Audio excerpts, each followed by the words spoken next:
الحمد للہ رب العالمین والصلاة والسلام علی سید المرسلین.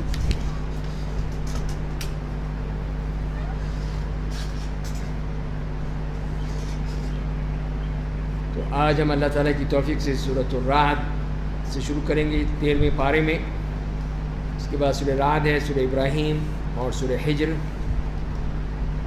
اور جتنا بھی ہمیں موقع مل سکا ہم پڑھنے کی کوشش کریں گے. اعوذ باللہ من الشیطان الرجیم، بسم اللہ الرحمن الرحیم.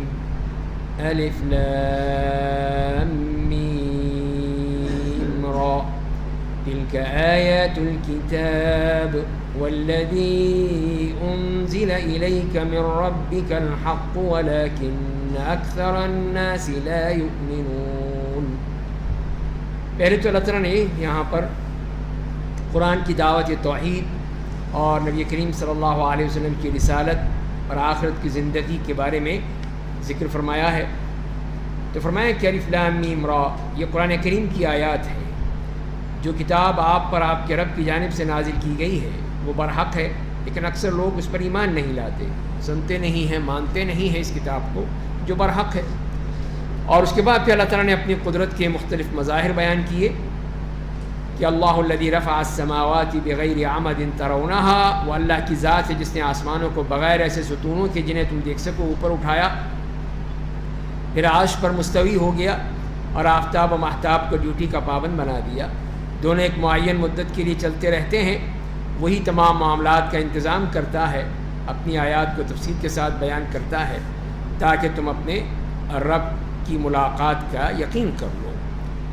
تو یہاں پر ان آیات میں جہاں اللہ تعالیٰ نے اپنی یہ تمام قدرت کا ذکر فرمایا اور اسی کے ساتھ ساتھ یہ بیان کر دیا کہ یہ مقصد کیا ہے اس کا، کہ اللہ تعالیٰ یہ تمام معاملات جو دیکھتا ہے اور تمام نشانیاں بیان کرتا ہے تاکہ تمہیں اس بات کا یقین ہو جائے کہ تمہیں اللہ سے ملاقات کرنی ہے. ایک دن آئے گا تم اپنے رب سے ملاقات کرو گے، تو لہذا تم اس کو دیکھو کہ جب وہ اس چیز پر قادر ہے، پورے آسمان اور زمین پر، پوری کائنات پر، تو اس دن کو کیوں نہیں لا سکتا، اس دن دوبارہ کیوں نہیں پیدا کر سکتا، یہ تم کیوں نہیں سمجھ سکتے.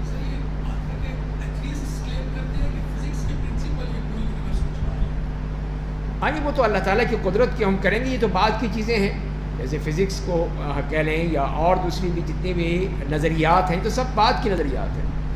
یہ تو اللہ تعالیٰ کے جو اپنی کتاب میں بتا دیے کہ وہ تو اس کی قدرت کے کرشمے ہیں.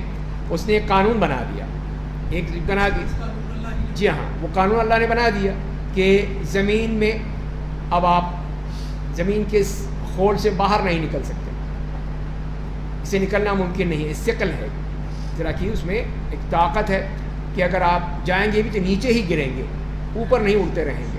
تو یہ ایک اصول ہے. تو اللہ تعالیٰ نے ہی یہ اصول بیان کر دیے زمین و آسمان کے، تو اسی کی وجہ سے یہ پوری کائنات چل رہی ہے.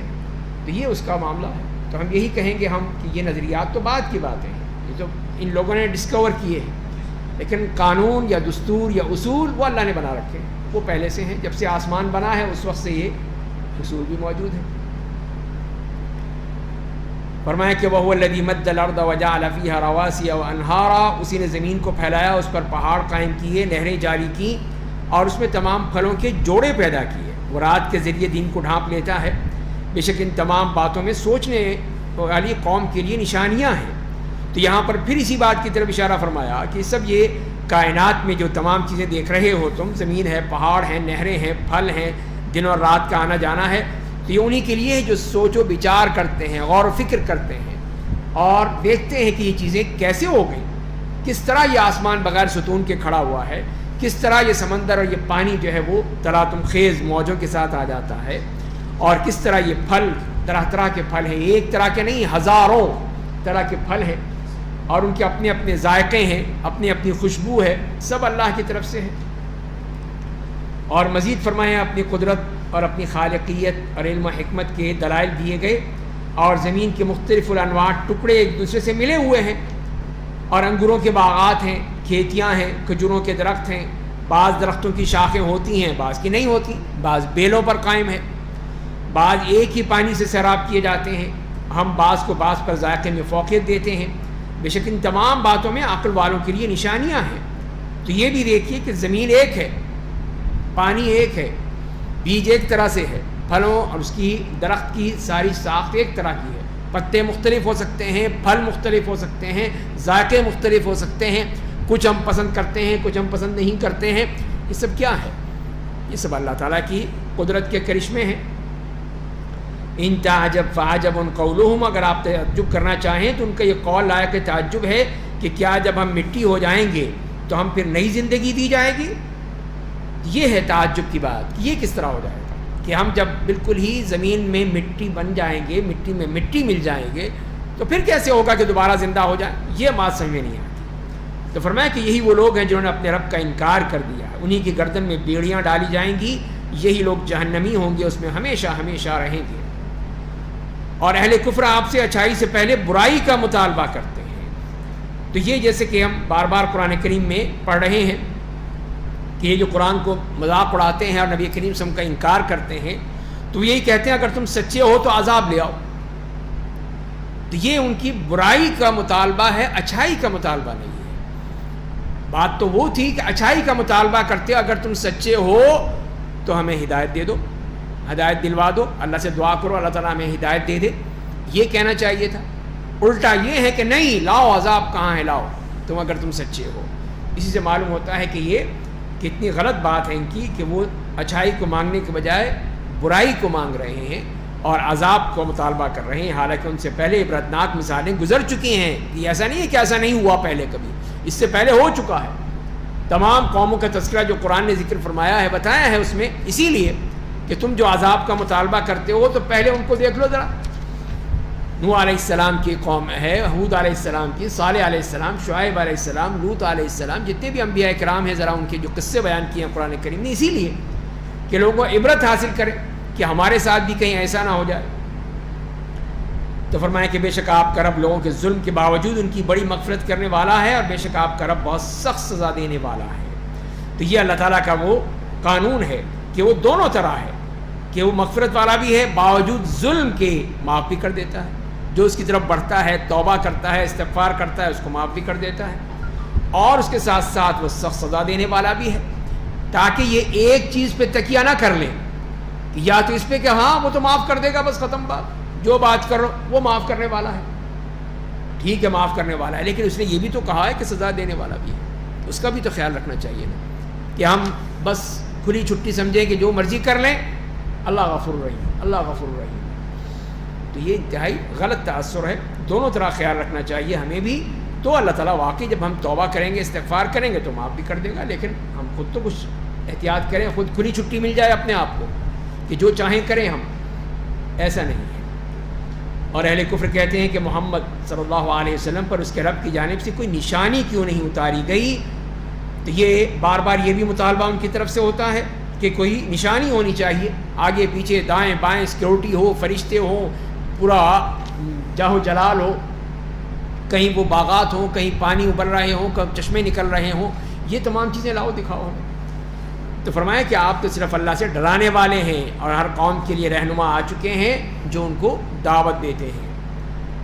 مزید اللہ تعالیٰ نے اپنی مزید جو نشانیاں بتائیں ان میں یہ بھی نشانی بتا دی، اور اللہ ہی جانتا ہے جو کچھ ہر مؤنث اپنے پیٹ میں اٹھائے پھرتی ہے، اور رحموں میں جو کمی بیشی ہوتی ہے اس کے نزدیک ہر چیز ایک خاص اندازے کے مطابق ہے. تو یہاں میں یہ بھی بتا دیا کہ اللہ تعالیٰ ہی کو معلوم ہے، وہ جانتا ہے اس مادہ کے پیٹ میں کیا ہے، مذکر ہے، مؤنث ہے، خوبصورت ہے، بدصورت ہے، بدبخت ہے، نیک بخت ہے، کیا ہے، یہ سب اللہ کو معلوم ہے. اور اللہ تعالیٰ نے ہر چیز کی ایک مقدار مقرر کر دی ہے، اس کے مطابق ہونا ہے وہ ہو کر رہے گا. وہ غائب و حاضر کا علم رکھنے والا، سب سے بڑا، سب سے عالی شان والا ہے. تم میں سے کوئی چاہے اپنی بات کو چھپائے، چاہے کوئی ظاہر کرے، چاہے کوئی رات کی تاریکی میں چھپ کر کچھ کرے یا دن کی روشنی میں کرے، اس کے نزدیک سب برابر ہے. اس کے نزدیک کوئی فرق نہیں ہے کہ وہ اگر کوئی رات میں کرتا ہے تو اس کو پتہ نہیں چلے گا، جو دن میں کرتا ہے وہ دیکھ لے گا، نہیں، بلکہ ہر چیز اس کے علم میں ہے، وہ سب کچھ جانتا ہے. لَهُ مُعَقِّبَاتٌ مِّن بَيْنِ يَدَيْهِ وَمِنْ خَلْفِهِ يَحْفَظُونَهُ مِنْ أَمْرِ اللَّهِ. اور ہر ایک کے لیے کے بعد دیگرے آنے والے فرشتے مقرر ہیں جو اس کے آگے اور پیچھے لگے ہوتے ہیں، اور جو اللہ کے حکم کے مطابق اس کی حفاظت کرتے ہیں. تو یہ اللہ تعالیٰ کا انتظام دیکھیے کہ اس نے ہر انسان کے ساتھ کچھ فرشتے لگا رکھے ہیں جو ہر جانب سے اس کا احاطہ کیے ہوتے ہیں. ہم تو سیکیورٹی کے پتہ نہیں کتنے پیسے خرچ کرتے ہیں, کہیں وہ کیمرے لگا رہے ہیں, کہیں سیکورٹی گارڈ کھڑے کر رہے ہیں, کہیں بیریئر لگا رہے ہیں, کہیں تاریں لگا رہے ہیں, کیا کچھ کر رہے ہیں, لیکن یہاں اللہ تعالیٰ کا انتظام موجود ہے. یہ فرشتے موجود ہیں جو ہماری حفاظت کر رہے ہیں. جب اللہ کا حکم آ جائے گا کہ بس ختم, سیکورٹی ختم ان کی, اب چھٹی ان کی ہونے والی ہے, تو وہ فرشتے چلے جائیں گے اپنے کام پہ, دوسرے کام پہ چلے جائیں گے. پھر اللہ دوسرے فرشتے آئیں گے, موت کے فرشتے, وہ قبض کر لیں گے. تو یہ ہے سیکورٹی. تو یہی اللہ تعالیٰ کی طرف سے کہ یحفظونہ من امر اللہ, جو اللہ کے حکم کے مطابق اس کی حفاظت کرتے ہیں. تو یہ حفاظت کا سامان اللہ تعالیٰ کی طرف سے کیا جا چکا ہے, ہمیں اس کی کرنے کی ضرورت نہیں ہے. چاہے ہم جتنا بھی کریں, جتنا بھی آگے پیچھے دائیں بائیں پوری سیکورٹی گارڈز ہوں, باڈی گارڈز ہوں, یہ ہو وہ ہو, لیکن وقت آ جائے گا پھر کچھ نہیں بچے گا, پھر کوئی کچھ حفاظت نہیں کر سکے گا. اور اس کے بعد اللہ تعالیٰ نے اپنے ایک قانون بیان کر دیا, اور وہ ہے کہ ان اللہ لا یغیر ما بقوم حتی یغیروا ما بانفسہم, کہ بے شک اللہ تعالیٰ کسی قوم کی نعمتوں کو اس وقت تک نہیں چھینتا جب تک کہ وہ اپنی نیکی اور صلاح کی حالت کو برائی میں نہیں بدل لیتی. اور پھر فرمائے کہ اور جب اللہ کسی قوم کو عذاب دینے کا فیصلہ کر لیتا ہے تو پھر وہ ٹل نہیں سکتا, اور اس کے علاوہ کوئی ان کا یار و مددگار نہیں ہوتا ہے. تو یہاں پر بتا دیا کہ یہ تبدیلی کیسے ہوتی ہے. تو تبدیلی فرمائے کہ کسی بھی قوم کی تبدیلی, انسان کی تبدیلی نہیں, قوم کی تبدیلی. تو قوم کس سے بنی ہے؟ انسانوں سے, افراد سے, اشخاص سے. تو اگر ہر فرد اس کی تبدیلی کرے گا تو پھر پوری قوم بدلے گی. کچھ لوگ عبادت کرتے رہیں, ٹھیک ہے, مسجدیں آباد ہیں, لوگ نماز پڑھ رہے ہیں, لیکن قوم تو نہیں بدلی نا. قوم تو اسی جگہ اپنی جگہ سرکشی میں, نافرمانی میں, غفلت میں پڑی ہوئی ہے. باقی کچھ لوگ ہیں جو رمضان میں آ کے نمازیں پڑھ لیتے ہیں, بس رمضان کے بعد پھر وہیں کے وہیں, پھر وہیں واپس چلے گئے. تو قوم تو نہ بدلی. تو لہذا جب تک کہ پوری قوم نہیں, قوم کے افراد نہیں بدلیں گے, ہر شخص کی کردار نہیں بدلے گا, اس وقت تک قوم نہیں ہو سکتی. آپ اوپر سے لانا چاہیں, زبردستی نہیں ہوگا, کوئی فائدہ نہیں, اس لیے قبول ہی نہیں کریں گے لوگ. آپ آج ہی کہہ دیں کہ جی اب چور کے ہاتھ کٹیں گے, تو پھر دیکھیے لوگ مانیں گا اس کو. یہ کیا وحشیانہ سزائیں دے دی انہوں نے. جیسے ایک وزیر اعظم تھی, اس نے یہی کہا تھا کہ یہ کتنی وحشیانہ سزائیں میں نہیں دے سکتی.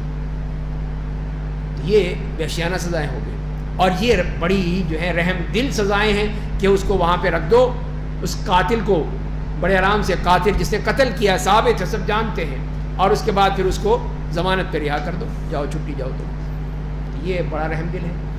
ایک قاتل ہے, ایک چور ہے, ایک ڈاکو ہیں, اور بدکار ہیں, زناکار ہیں, اس قسم کے ہیں, ان کو چھٹی دے دی, کوئی مسئلہ ہی نہیں ان کا. چند رہیں گے لوگوں کو دکھانے کے لیے, تو اس کے بعد کچھ عرصے کے بعد جاؤ جی, کوئی مسئلہ نہیں ہو, کوئی بات نہیں. تو یہ ہوتا ہے. تو لہذا پھر ہم چاہتے ہی نہیں ہیں کہ اللہ کا نظام نافذ ہو. کون چاہتا ہے؟ کوئی نہیں چاہتا. تو اسی لیے اللہ تعالیٰ تو یہی فرما رہے ہیں کہ جب تک کہ ہر شخص پھر اس کے لیے تیار نہیں ہوگا, ہر شخص کو قبول نہیں کرے گا, اس وقت تک نہیں. اس وقت وہی دیکھ لیجیے کہ شراب کا حکم آیا تو پھر اسی نے انتظار نہیں کیا کہ نہیں ابھی ہم ٹھہر جائیں, ابھی نوٹیفیکیشن ہو جائے, باقاعدہ اس کا اعلان ہو جائے, پھر کریں گے. اعلان ہو گیا, بس ختم. اب سب کچھ اڑے دیا, اس لیے کہ قبولیت تھی. ہر شخص نے قبول کر رکھا تھا کہ جو اللہ کا حکم آئے گا, اللہ کے رسول کا حکم آئے گا, تو ہم نافرمانی نہیں کریں گے. تو لہذا فوراً نافذ کریں گے. کسی نے انکار نہیں کیا, کسی نے یہ نہیں کہا کہ اتنا بڑا نقصان ہو جائے گا, ہمارے پیسے ہیں خرچ کیے ہوئے ہیں, انویسٹمنٹ کی ہوئی ہے, ہم نے اتنی وہ شراب کی بوتلیں رکھی ہوئی ہیں, یہ کیسے ہو جائے گا, یہ تو بڑا نقصان ہو جائے گا. اللہ تعالیٰ نے نقصان کرنے سے منع فرمایا ہے, لہذا ابھی بیچنے دیں, بعد میں دیکھ جائیں. تو یہ ہم ہیلے بہانے نکالیں گے پھر اس میں سے. تو یہی اسی لیے فرمایا اللہ تعالیٰ کی جو بات میں جو حکمت ہے, جو اصل تبدیلی کا اصل عنصر ہے, وہ یہی ہے جو اللہ تعالیٰ نے فرمایا ہے, اور اس کے بغیر ہو نہیں سکتا. آپ کتنے ہی چاہیں کوئی نہیں بدل سکتا. تو فرمایا کہ جب اللہ کسی قوم کو عذاب دینے کا فیصلہ کر لیتا ہے, پھر وہ ٹل نہیں سکتا, عذاب آ کر رہتا ہے, اور اس کے علاوہ ان کا کوئی یار مددگار نہیں ہے. وہی ذات باری تعالیٰ ہے جو تمہیں بجلی دکھاتا ہے, جسے تم ڈرتے ہو کہ کہیں تم پر گر نہ جائے, اور امید بھی کرتے ہو کہ ممکن ہے کہ باران رحمت نازل ہو. دونوں طرح کا تمہیں ہوتا ہے خدشہ کہ کہیں وہ بجلی گر جائے اور تم جل کے بھسم ہو جاؤ, اور یہ بھی ہوتا ہے کہ شاید بارش ہو جائے. اور وہی پانی سے بھرے بادلوں کو پیدا کرتا ہے. یہ سب اس کی نعمتیں ہیں, اس کی قدرتیں ہیں. وَيُسَبِّحُ الرَّعْدُ بِحَمْدِهِ, اور بجلی کی کڑک اور فرشتے اس کے خوف سے اس کی حمد و ثنا میں لگے رہتے ہیں. اور وہ جلا دینے والی بجلیوں کو بھیجتا ہے جس پر چاہتا ہے گرا دیتا ہے.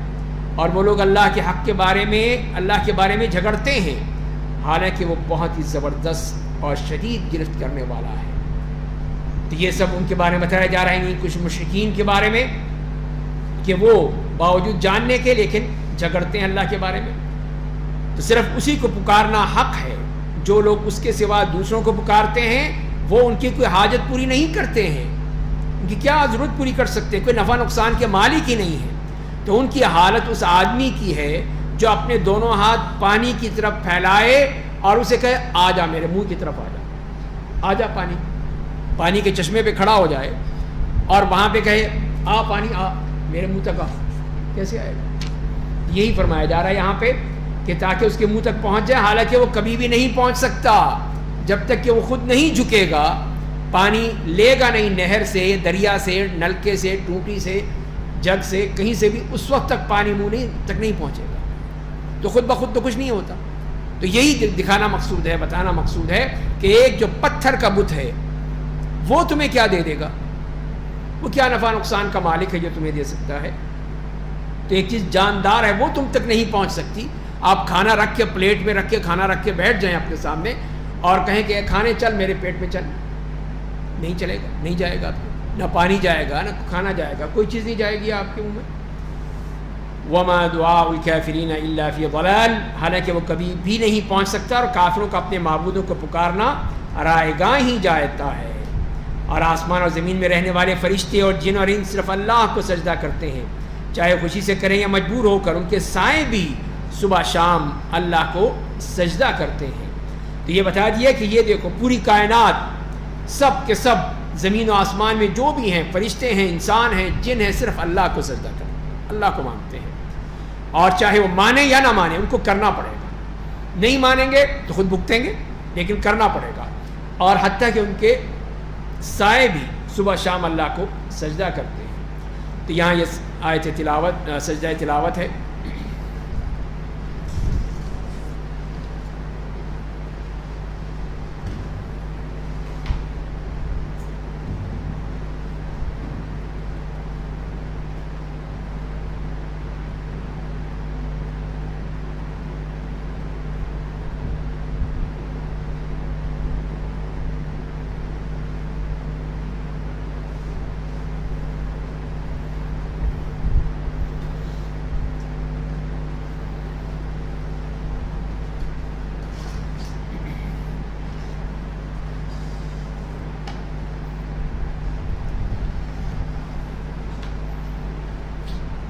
اب اگلی آیت میں اس طرح اشارہ کیا جا رہا ہے کہ ان سے پوچھا جا رہا ہے سوالات کہ وہ جواب کیا دیتے ہیں. تو فرمائیں کہ قل من رب السماوات والارض, آپ ان سے پوچھئے کہ آسمان اور زمین کا رب کون ہے, اور آپ خود ہی بتا دیجئے کہ اللہ ہے. آپ کہیے کہ تم لوگوں نے اس کے سوا دوسروں کو یار و مددگار بنا لیا ہے جو خود اپنی ذات کے لیے کسی نفع نقصان کے مالک نہیں ہے. آپ کہیے کیا نابینا اور بینا دونوں برابر ہیں, یا کیا تاریکی اور روشنی برابر ہے, یا کیا انہوں نے اللہ کے کچھ ایسے ساجی بنا لیے ہیں جنہوں نے اللہ کی طرح ہر چیزوں کو پیدا کیا ہے اور وہ مخلوقات ان کی نظر میں گڈمڈ ہو گئی ہے. آپ کہہ دیجیے کہ اللہ ہی ہر چیز کا خالق ہے اور وہ تنہا زبردست ہے. تو یہ ہے وہ ان کا عقیدہ بھی بیان کر دیا کہ وہ یہ تو مانتے ہیں کہ اللہ تعالیٰ آسمان اور زمین کا رب ہے, وہ اس نے ہمیں پیدا کیا ہے, وہ ہمیں رزق دیتا ہے, یہ سب مانتے ہیں. لیکن جب اگلا مرحلہ آتا ہے کہ اللہ کی عبادت کرو جو فرمایا اگلے ٹکڑے میں, تو پھر ماننے کو تیار نہیں ہے, پھر اندھے بہرے بن جاتے ہیں, پھر سنتے نہیں ہیں, سمجھتے نہیں ہیں. اسی لیے فرمایا جا رہا ہے کہ انہوں نے اللہ تعالیٰ کے ساتھ جو شریک بنا لیے ہیں جنہوں نے اللہ کی طرح چیزوں کو پیدا کیا ہے, اور پھر ان کو اب سمجھ میں نہیں آ رہا کہ یہ کون سی چیز ہے جو ہمارے اس بت نے پیدا کی ہے اور کون سی چیز ہے جو اللہ نے پیدا کی ہے. لہذا اب وہ پریشان ہو گئے ہیں. تو یہی تو ان کی ساری ڈھکوسلے ہیں اور ان کی نافہمی ہے کہ اس بات کو سمجھتے نہیں ہیں. تو آپ کہہ دیجئے کہ اللہ ہی ہر چیز کا خالق ہے اور وہ تنہا زبردست ہے, کوئی چیز بھی اس کے حکم کے باہر نہیں ہو سکتی, یہ سب اس کے حکم سے ہے. انزل من السماء ماء فسالت اودیۃ بقدرها، اسی نے آسمان سے بارش بھیجا تو وادیاں اپنی وسعت اور اندازے کے مطابق بہہ پڑیں، پھر سیلاب نے پانی کی سطح پر تیرتے ہوئے جھاگ کو اٹھا لیا، اور جن دھاتوں کو زیور یا کوئی اور چیز بنانے کے لیے آگ میں تپاتے ہیں ان پر بھی پانی کے جھاگ کے مانند جھاگ آ جاتا ہے۔ اللہ اسی طرح حق و باطل کی مثال بیان کرتا ہے، بس جھاگ بے سود بن کر ختم ہو جاتا ہے، اور جو پانی لوگوں کی نفع بخش ہوتا ہے زمین میں ٹھہر جاتا ہے۔ اللہ اسی طرح مثالیں بیان کرتا ہے۔ تو حق و باطل کی ایک اور مثال بیان کر دی گئی کہ حق اور اہل حق کی مثال اس بارش کی ہے جسے اللہ آسمان سے برساتا ہے اور جس سے وادیاں بھر جاتی ہیں، لوگ اس سے خوب فائدہ اٹھاتے ہیں، جانوروں کو پلاتے ہیں، زمینوں کو سیراب کرتے ہیں، فائدہ ہی فائدہ۔ اور کچھ پانی جو ہے وہ زمین کے اوپر ٹھہرا رہتا ہے، تالاب کی شکل میں، کہیں جھیل کی شکل میں، نہر کی شکل میں، اور کچھ اندر چلا جاتا ہے پانی زمین کے اندر، چاہے چشموں میں، کنوؤں میں پہنچ جاتا ہے، زیر زمین جو پانی کے ذخیرے ہیں بے شمار اللہ تعالیٰ نے بنا دیے ہیں۔ تو یہ اسی طرح معاملہ ہے پھر وہ جو بتا دیا کس طرح یہ ایمان والوں کا معاملہ ہے کہ ہر چیز فائدہ ہی فائدہ ہے۔ لیکن جہاں باطل ہے اس کی مثال دی کہ وہ اس طرح ہے کہ جیسے کہ معدنیات ہیں کہ اس کو جب وہ آگ میں تاپتے ہیں یا کسی چیز میں ان کو کیا جاتا ہے تو ایک جھاگ اوپر آ جاتا ہے، تو یہی جھاگ کیا ہے، اٹھا کے پھینک دیتے ہیں، اسی کو بیکار ہے۔ تو باطل اسی طرح ہے جو اوپر آ جاتا ہے، اس کو بھی جھاگ کے مانند ہے، وہ غلط ہے۔ اصل چیز کیا ہے؟ جو نیچے بیٹھ جاتی ہے، جو نیچے بیٹھ جائے اور باقی رہ جائے وہ ہے حق، اس کو تم قبول کرو، وہ چیز ہے جس کے لیے اللہ تعالیٰ نے مثال دی ہے کہ وہ زمین میں باقی رہتی ہے۔ تو جن لوگوں نے اپنے رب کی بات مانی ان کے لیے اچھا بدلہ ہے، جنہوں نے اس کی بات نہیں مانی اگر ان کے پاس زمین کی ساری چیزیں ہوں اور ان کے برابر اور بھی ہوں تو اپنی نجات کے لیے انہیں بطور فدیہ پیش کر دیں، ان کا بہت ہی برا حساب ہوگا، ان کا ٹھکانہ جہنم ہوگا اور وہ بدترین مقام ہے۔ تو یہ ان لوگوں کے بارے میں اللہ تعالیٰ نے واضح حکم دے دیا کہ یہ جو اس بات کو سمجھتے نہیں ہیں، مانتے نہیں ہیں، ان کا ٹھکانہ یہ ہے۔ تو کیا جو شخص جانتا ہے کہ آپ پر آپ کے رب کی جانب سے جو قرآن نازل ہوا ہے وہ حق ہے، اس شخص کے مانند ہوگا جو اندھا ہے؟ بے شک عقل والے نصیحت حاصل کرتے ہیں۔ تو یہ کیسے برابر ہو سکتے ہیں؟ ایک شخص تو مانتا ہے، مومن ہے، اور ایک شخص نہیں مانتا، یہ دونوں برابر نہیں ہو سکتے۔ اسی طرح جیسے اندھا ہے، اندھے کو نظر نہیں آ رہا کچھ بھی، نابینا ہے اس کو نظر نہیں آ رہا، اور جو بینا ہے آنکھوں والا ہے اس کو سب نظر آ رہا، سب چیزیں نظر آ رہی ہیں اس کو۔ تو جیسے یہ دونوں برابر نہیں ہو سکتے، اسی طرح یہ کافر اور مومن برابر نہیں ہو سکتے۔ اور اس کے بعد پھر اللہ تعالیٰ نے اپنے نیک بندوں کی صفات بیان کی ہیں جو بات سمجھتے ہیں اور اس پر عمل کرتے ہیں، اولو الالباب جن کو کہا گیا ہے عقل والے۔ تو اور جو لوگ اللہ سے کیے وعدے کو پورا کرتے ہیں، عہد شکنی نہیں کرتے، اور جو لوگ ان رشتوں کو جوڑتے ہیں جنہیں جوڑنے کا اللہ نے حکم دیا ہے، اور اپنے رب سے ڈرتے ہیں اور برے حساب سے خائف رہتے ہیں، اور جو لوگ اپنے رب کی خوشی کی خاطر صبر کرتے ہیں اور نماز قائم کرتے ہیں، اور ہم نے انہیں جو روزی دی ہے اس میں پوشیدہ طور پر اور دکھلا کر خرچ کرتے ہیں، برائی کا جواب اچھائی سے دیتے ہیں، انہی لوگوں کے لیے آخرت کا گھر ہے۔ تو یہ صفات بتا دی گئی کہ پہلی بات کہ اللہ اور بندوں کے ساتھ جو عہد و پیمان ہے، جو انہوں نے وعدے کیے ہیں، اس کی پابندی۔ نمبر دو، اللہ اور بندوں کے حقوق کی حفاظت، جو اللہ نے حکم دیا اس کے اوپر پوری طرح کاربند ایمان، جو اور پھر بندوں کے ساتھ صلہ رحمی، ان کا خیال، ان کے بارے میں پوری طرح اس کا اہتمام کرنا۔ تیسری بات، خشیت الہی ان پر غالب رہتی ہے کہ اللہ کا ڈر، خوف ہمیشہ ان کے اوپر رہتا ہے کہ جو اللہ کا حکم ہے فوراً بجا لانا ہے۔ چوتھی بات، قیامت کے دن کا ڈر، قیامت کے حساب کتاب کا ڈر ان کے اوپر ہمیشہ رہتا ہے، وہ اپنا محاسبہ کرتے رہتے ہیں کہ کہیں یہ نہ ہو جائے، کہیں وہ نہ ہو جائے۔ اللہ کے دین پر عمل کرنے میں جو تکلیف پہنچتی ہے اس پر صبر کرتے ہیں، آلام و مصائب پر بھی صبر کرتے ہیں، پانچوں وقت کی نماز ادا کرتے ہیں اور سنت کے مطابق ادا کرتے ہیں، اللہ کی دی ہوئی روزی میں سے اس کی راہ میں پوشیدہ طور پر دکھلا کر خرچ کرتے ہیں، اور پھر یہ بھی کہ برائی کا جواب بھلائی سے دیتے ہیں، گناہ کے بعد نیکی کرتے ہیں، ظلم ہو، کوئی ظلم کرتا ہے تو معاف کر دیتے ہیں، جو قطع تعلق کرتا ہے اس سے تعلق قائم کرتے ہیں۔ تو یہ ہے ان کا معاملہ، ایسے ہی اللہ کے نیک بندے۔ تو انہی کے بارے میں اللہ تعالیٰ نے فرما دیا کہ پھر ان کے لیے کیا ملے گا، یعنی ہمیشہ رہنے کی جنتیں ہیں۔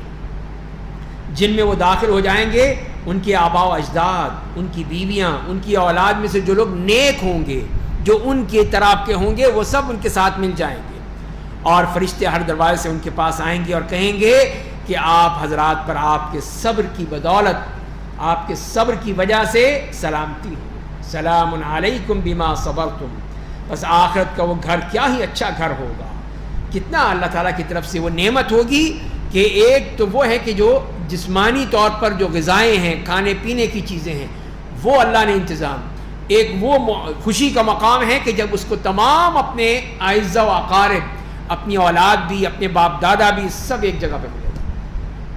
کتنی بڑی خوشی کا مقام ہوگا کہ آپ کو اگر کوئی دور رہتا ہے، جب آتا ہے آپ کے پاس، آپ کا بھائی ہے، آپ کی بہن ہے، آپ کے کوئی عزیز و اقارب ہے، کتنی خوشی سے ملتے ہیں آپ، اور اس کا استقبال کرتے ہیں، اس کا اکرام کرتے ہیں، اس کے لیے انتظام و انصرام کرتے ہیں، یہ سب خوشی کی باتیں ہیں۔ تو وہ ہی جنت میں یہ بھی خوشی، کتنی بڑی خوشی ہوگی کہ ہم جتنے اپنے دادا، پردادا، سگر دادا، ان کے نام ہی سنتے ہیں، ان کو وہاں دیکھ بھی لیں گے کہ وہ کون ہیں، وہ نام ہی سنے تھے، وہ اب ہمارے سامنے ہیں۔ اس طرح اللہ تعالیٰ جمع کر دے گا، سارا خاندان، سارا آپ کا کنبہ ایک جگہ پہ ہو جائے گا۔ فرمایا کہ والذین ینقضون عہد اللہ، اور اس کے مخالفت میں وہ لوگ جو اللہ سے کیے ہوئے پختہ وعدے توڑتے ہیں، وعدوں کا خیال نہیں رکھتے، اور اللہ نے جن رشتوں کو جوڑنے کا حکم دیا ہے انہیں کاٹتے ہیں، صلہ رحمی نہیں کرتے، قطع رحمی کرتے ہیں، اور زمین میں فساد پھیلاتے ہیں، جس کو فساد فی الارض کے ساتھ ہمیشہ نتھی کیا اللہ تعالیٰ نے اس قطع رحمی کو۔ یہ قطع رحمی فساد فی الارض ہے کہ جس کی بنا پہ اور پھر مصیبتیں پیدا ہوتی ہیں، طرح طرح کے مسائل پیدا ہوتے ہیں، ان پر اللہ کی لعنت ہوگی، ان کے لیے آخرت کا برا گھر ہے، وہی جہنم ان کے لیے ہے۔ اللہ تعالیٰ نے اپنا قانون بیان کر دیا اپنی اس روزی اور رزق کے بارے میں کہ اللہ جس کے لیے چاہتا ہے روزی میں وسعت دیتا ہے، جس کے لیے چاہتا ہے تنگ کر دیتا ہے، اور وہ لوگ دنیا کی زندگی پر خوش ہو رہے ہیں، حالانکہ دنیا کی زندگی آخرت کی نعمتوں کے مقابلے میں ایک عارضی فائدہ ہے۔ یہ بڑے خوش ہوتے ہیں جب ان کو دنیا مل جاتی ہے، حالانکہ تو عارضی چیزیں ہیں، آج ہیں کل نہیں ہیں۔ اور اہل کفر کہتے ہیں کہ محمد صلی اللہ علیہ وسلم پر ان کے رب کی جانب سے کوئی نشانی کیوں نہیں اتاری گئی، کوئی نشانی لے کر آئیں۔ آپ کہیے کہ بے شک اللہ جسے چاہتا ہے گمراہ کر دیتا ہے، اور جس کی طرف رجوع کرتا ہے اسے ہدایت دیتا ہے۔ یعنی جو لوگ اہل ایمان ہوتے ہیں ان کے دلوں کو اللہ کی یاد سے اطمینان حاصل ہوتا ہے۔ جان لیجئے کہ اللہ کی یاد ہی سے دلوں کو اطمینان ملتا ہے۔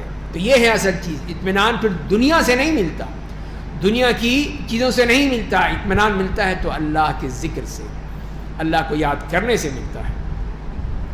اور وہ لوگ کون ہیں؟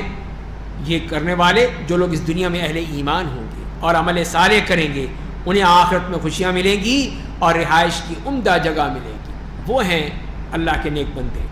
ہم نے اسی طرح آپ کو ایسی قوم کے لیے رسول بنا کر بھیجا ہے جن سے پہلے بہت سی قومیں گزر چکی ہیں، تاکہ آپ انہیں وہ قرآن پڑھ کر سنائیں جو ہم نے آپ کو بذریعہ وحی دیا ہے، اور وہ لوگ نہایت رحم کرنے والے اللہ کی ناشکری کرتے ہیں۔ آپ کہہ دیجئے کہ وہی میرا رب ہے، اس کے علاوہ کوئی معبود نہیں، بس وہی میرا رب ہے، میں نے اسی پر بھروسہ کیا ہے، اسی کی طرف مجھے لوٹنا ہے، وہی میرا ملجا و ماوا ہے۔ تو لہذا پھر میں ہو نہیں سکتا کہ میں اس کو چھوڑ دوں، اس کی عبادت کو چھوڑ دوں، اس کے ایمان کو ترک کر دوں، نہیں ہو سکتا۔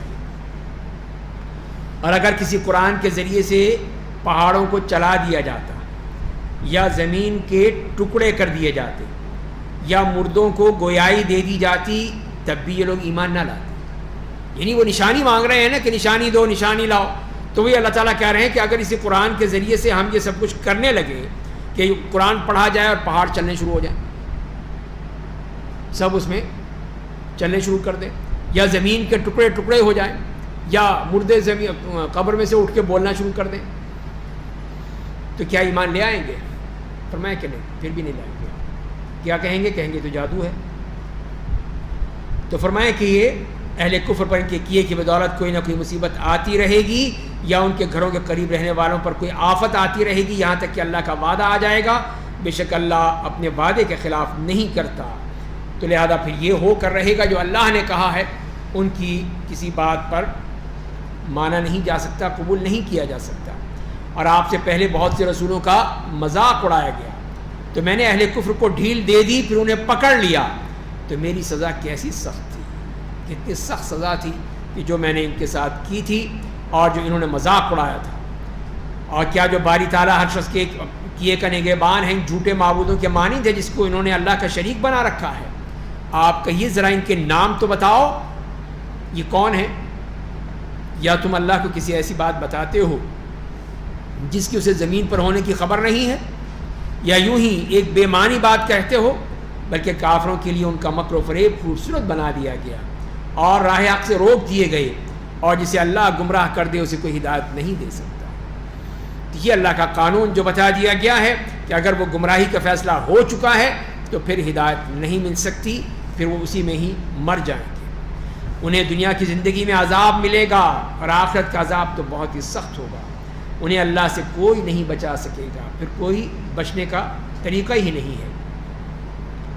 اور اس جنت کے بارے میں بتایا کہ اس جنت کی تعریف جس کا وعدہ اہل تقویٰ سے کیا گیا ہے وہ یہ ہے کہ اس کے نیچے نہریں جاری ہوں گی، اس کے میوے ہمیشہ ملیں گے، اس کا سایہ ہر وقت رہے گا۔ یہ ان لوگوں کا انجام ہوگا جو دنیا میں اللہ سے ڈرتے رہیں گے، اور کافروں کا انجام جہنم ہوگا۔ تو یہ اللہ تعالیٰ نے جنت کی وہ صفات بیان کر دی کہ جس میں وہ باغات ہیں جہاں نہریں جاری ہیں اور اس کے پھل ہمیشہ ملیں گے۔ اکلھا دائم، کہ وہ موسم کے پابند نہیں ہے کہ جی گرمیوں میں ملے گا سردیوں میں نہیں ملے گا، یہ سردیوں میں ہے تو گرمیوں میں نہیں ملے گا، نہیں، ہر وقت ملے گا۔ یہ ہے اللہ کی قدرت۔ یہ تو زمین کا معاملہ ہے نا، دنیا میں تو اللہ نے مقرر کر دیا کہ آم آپ کو گرمیوں میں ہی ملیں گے، آپ کہیں نہیں جی سردیوں میں بھی دو مجھے، یہ سردیوں میں نہیں ملے گا، نہیں ملے گا، بس اللہ کا فیصلہ یہی ہے۔ لیکن وہاں جنت میں، وہاں بس آپ نے فیصلہ کہا کہ آم کھانے آ گیا، وہ خود ہی آ جائے گا، لے لو کھا لو مجھے۔ تو یہ ہے اللہ کی قدرت جو جنت میں اپنے بندوں کے لیے کہ اکلھا دائم، اور سایہ بھی اس کا ہمیشہ رہنے والا۔ یہ نہیں ہے کہ ابھی سورج غروب ہونے والا ہے یا سورج جھکنے والا ہے، زوال ہوگا تو سایہ ہوگا، نہیں، ہمیشہ سایہ رہے، جہاں چاہے آپ کو سایہ مل جائے گا۔ تو یہ تو وہ باتیں ہیں جو اس دنیا سے بالکل مختلف ہوتی ہیں، اور جن کو ہم نے کتاب دی تھی وہ اس قرآن سے خوش ہوتے ہیں جو آپ پر نازل کی گئی۔ اور یہود و نصارہ کے گروہ میں سے بعض ایسے بھی ہیں جو قرآن کے بعض حصوں کا انکار کرتے ہیں، نہیں مانتے۔ آپ کہیے کہ مجھے حکم دیا گیا ہے کہ اللہ کی عبادت کروں اور کسی کو اس کا شریک نہ بناؤں، میں لوگوں کو اسی کی طرف بلاتا ہوں اور اسی کی طرف لوٹ کر جانا ہے۔ تو یہ ہے اصل جو ایک نبی کا کام ہے، اس کے مطابق آپ کر رہے ہیں۔ اور اسی طرح ہم نے اس قرآن کو فیصلہ کرنے والا اور عربی زبان میں نازل کیا ہے۔ اگر آپ نے وحی اور رسالت کا علم آپ کے پاس آ جانے کے بعد ان کی خواہشات کی پیروی کی تو اللہ کے مقابل آپ کا نہ کوئی مددگار ہوگا نہ کوئی بچانے والا۔ تو لہذا آپ ان کی کسی بات کو نہیں مان سکتے، ان کے مطابق نہیں چل سکتے۔ اور ہم نے آپ سے پہلے انبیاء اور رسول بھیجے اور انہیں بیویاں اور اولاد بھی دی تھی، یہی بتانے کے لیے کہ وہ انسان تھے، فرشتے نہیں تھے کہ جو ان کو ضرورت نہ ہو۔ ان کے لیے بیویاں بھی تھیں، اولاد بھی تھی، اور کسی رسول کو یہ قدرت حاصل نہیں تھی کہ وہ اللہ کی مرضی کے بغیر کوئی نشانی لا سکے، کہ وہ مطالبہ کرتے رہے تھے لاؤ لاؤ، کہاں ہے عذاب، سچے ہو تو لاؤ، تو نبی نہیں لا سکتا، اس کے پاس کچھ نہیں ہے۔ اسی لیے وہ کہتے تھے کہ ہم نہیں، ہم تو بشیر اور یا نذیر ہیں بس۔ تو ہر کام کا مقررہ وقت لکھا ہوا ہے۔ اللہ جس حکم کو چاہتا ہے مٹا دیتا ہے، جسے چاہتا ہے باقی رکھتا ہے، اسی کے پاس اصل کتاب یعنی لوح محفوظ ہے۔ تو یہ اس کے احکام ہیں، وہ جس کو چاہے منسوخ کر دے، جس کو چاہے باقی رکھے، یہ اس کا معاملہ ہے۔ تو اصل کتاب موجود ہے لوح محفوظ میں، اب اس نے اسی میں لکھ دیا ہے کہ یہ حکم منسوخ ہو جائے گا تو منسوخ ہو جائے گا، پھر یہ سب کچھ لکھا ہوا ہے اس کے ہاں، تو کوئی چیز اس کی حکم کے بغیر تو ہو نہیں سکتی۔ فرمایا کہ اور یا تو ہم آپ کو اس عذاب کا بعض حصہ دکھائیں گے جس کا ہم نے کافروں سے وعدہ کر رکھا ہے، یا اس سے پہلے ہی آپ کو وفات دے دیں گے۔ آپ کی ذمہ داری تو پیغام پہنچا دینا ہے اور حساب لینا ہمارا کام ہے۔ تو یہ آپ کو تسلی دی جا رہی ہے کہ آپ اپنا کام کیجئے، بس ہو سکتا ہے کہ آپ اپنی آنکھوں سے دیکھ لیں تبدیلی جو آئے گی، جو ہوگا اللہ کے حکم سے، ہو سکتا ہے آپ خود دیکھ لیں، اور ہو سکتا ہے کہ آپ کے انتقال کے بعد ہو۔ تو یہ تو اللہ کا معاملہ ہے، وہ جیسے چاہے گا کرے گا۔ تو آپ اپنی ذمہ داری بس پوری کیجئے، پیغام پہنچا دیجئے، حساب لینا ہمارا کام ہے۔ کیا وہ دیکھ نہیں رہے کہ ہم زمین کو اس کے اطراف و جوانب سے گھٹاتے جا رہے ہیں؟ اللہ ہی فیصلہ کرتا ہے، کوئی اس کے حکم کو ٹالنے والا نہیں ہے، وہ بہت جلد حساب لینے والا ہے۔ تو ان کے جو فرمایا کہ اطراف و جوانب سے گھٹاتے جا رہے ہیں، اس سے مراد یہی ہے کہ اب جب کہ نبی کریم صلی اللہ علیہ وسلم جو صرف مکے میں تھے، پھر صرف مدینے میں تھے، باقی سارا جو علاقہ تھا وہ کس کے پاس تھا؟ کافر اور مشرک تھے، تو ان کی وسعت تھی۔ اب جب آپ کا وہ سلسلہ بڑھتا چلا گیا، ان کا گھٹتا چلا جا رہا ہے۔ اب وہ کافروں کے مشرکوں کے علاقے ختم ہوتے جا رہے ہیں، گھٹتے جا رہے ہیں، وہ سمٹتے چلے جا رہے ہیں، اور اسلام پھیلتا جا رہا ہے، پھیلتا جا رہا ہے، پورے جزیرے عرب پہ پھیل رہا ہے۔ یہ ہے، اس طرح اللہ تعالیٰ نے ان کے اطراف و جوانب گھٹا دیے اور مسلمانوں کے بڑھا دیے، اور مسلمان جو ہیں پوری دنیا میں پھیل گئے۔ اس طرح پھر وہ چیز پھیلتی چلی گئی۔ فرمایا کہ ان سے پہلے جو لوگ گزرے ہیں انہوں نے بھی اپنے پیغمبروں کے خلاف سازشیں کی تھیں، لیکن تمام تدبیریں صرف اللہ کے اختیار میں ہیں، وہ ہر شخص کی کمائی کو جانتا ہے، اور ان قریب کفار جان لیں گے کہ آخرت کا گھر یعنی جنت کس کے لیے ہے۔ ان کو پتہ چل جائے گا، ابھی آخر یہ دیکھ رہے ہیں۔ اور اہل کفر کہتے ہیں کہ آپ رسول نہیں ہیں، آپ کہیے میرے اور تمہارے درمیان گواہ کی حیثیت سے اللہ کافی ہے، اللہ نے جو فیصلہ کر دیا بس ختم، تم مانو یا نہ مانو، اللہ کا فیصلہ موجود ہے۔ اور وہ لوگ بھی جو کتاب تورات اور انجیل کا علم رکھتے ہیں ان کو بھی پتہ ہے، انہوں نے بھی اپنی کتابوں میں پڑھ لیا ہے، لیکن ماننے کو تیار نہیں ہے، تو اس کی سزا بھی وہ بھگتیں گے۔ اس کے بعد پھر سورہ ابراہیم ہے، مکی صورت ہے جس میں 52 آیات ہیں۔ بسم اللہ الرحمن الرحیم، الف لام را، کتاب انزلناه الیک لتخرج الناس من الظلمات الى النور باذن ربهم الى صراط العزیز الحمید۔ الف لام را، یہ قرآن ایک ایسی کتاب ہے جسے ہم نے آپ پر نازل کیا ہے تاکہ آپ لوگوں کو ان کے رب کے حکم سے ظلمتوں سے نکال کر روشنی کی طرف لے جائیں، انہیں اس اللہ کی راہ پر ڈال دیں جو بڑا زبردست بڑی تعریفوں والا ہے۔ تو یہ قرآن اس کا مقصد بتا دیا۔ اور دوسری بات کہ ظلمات جمع ہے، تاریکیاں ہی تاریکیاں ہیں، اندھیرے ہی اندھیرے ہیں، اور نور صرف ایک ہے، وہ جمع نہیں کہا، انوار نہیں کہا، نور کہا۔ وہ نور یہ قرآن کا نور ہے، یہ اللہ کا نور ہے، تو یہ ایک ہی ہے، اس کی کوئی اور ورژن نہیں ہے اور کوئی اس کی کاپی نہیں ہے، یہی ہے وہ۔ اور تاریکیاں بے شمار ہیں، کہیں کفر ہے، کہیں شرک ہے، کہیں نفاق ہے، بدعات ہیں، خرافات ہیں، رسم و رواج ہیں، طرح طرح کی باتیں ہیں، وہ بے شمار ہیں۔ تو ان سے نکال کر ایک نور کی طرف لانے کے لیے اللہ تعالیٰ نے یہ انتظام فرمایا ہے اپنے اذن سے، اپنے حکم سے۔ تو وہ اللہ جو آسمان اور زمین کی ہر چیز کا مالک ہے اور کافروں کے لیے سخت عذاب کی وجہ سے بربادی و ہلاکت ہے، جو آخر کے مقابلے میں دنیا کی زندگی کو پسند کرتے ہیں، ان کا اصل محور اور مقصد دنیا ہے، لوگوں کو اللہ کی راہ سے روکتے ہیں اور چاہتے ہیں کہ وہ ٹیڑھی رہے، وہی لوگ بہت دور کی گمراہی میں ہیں۔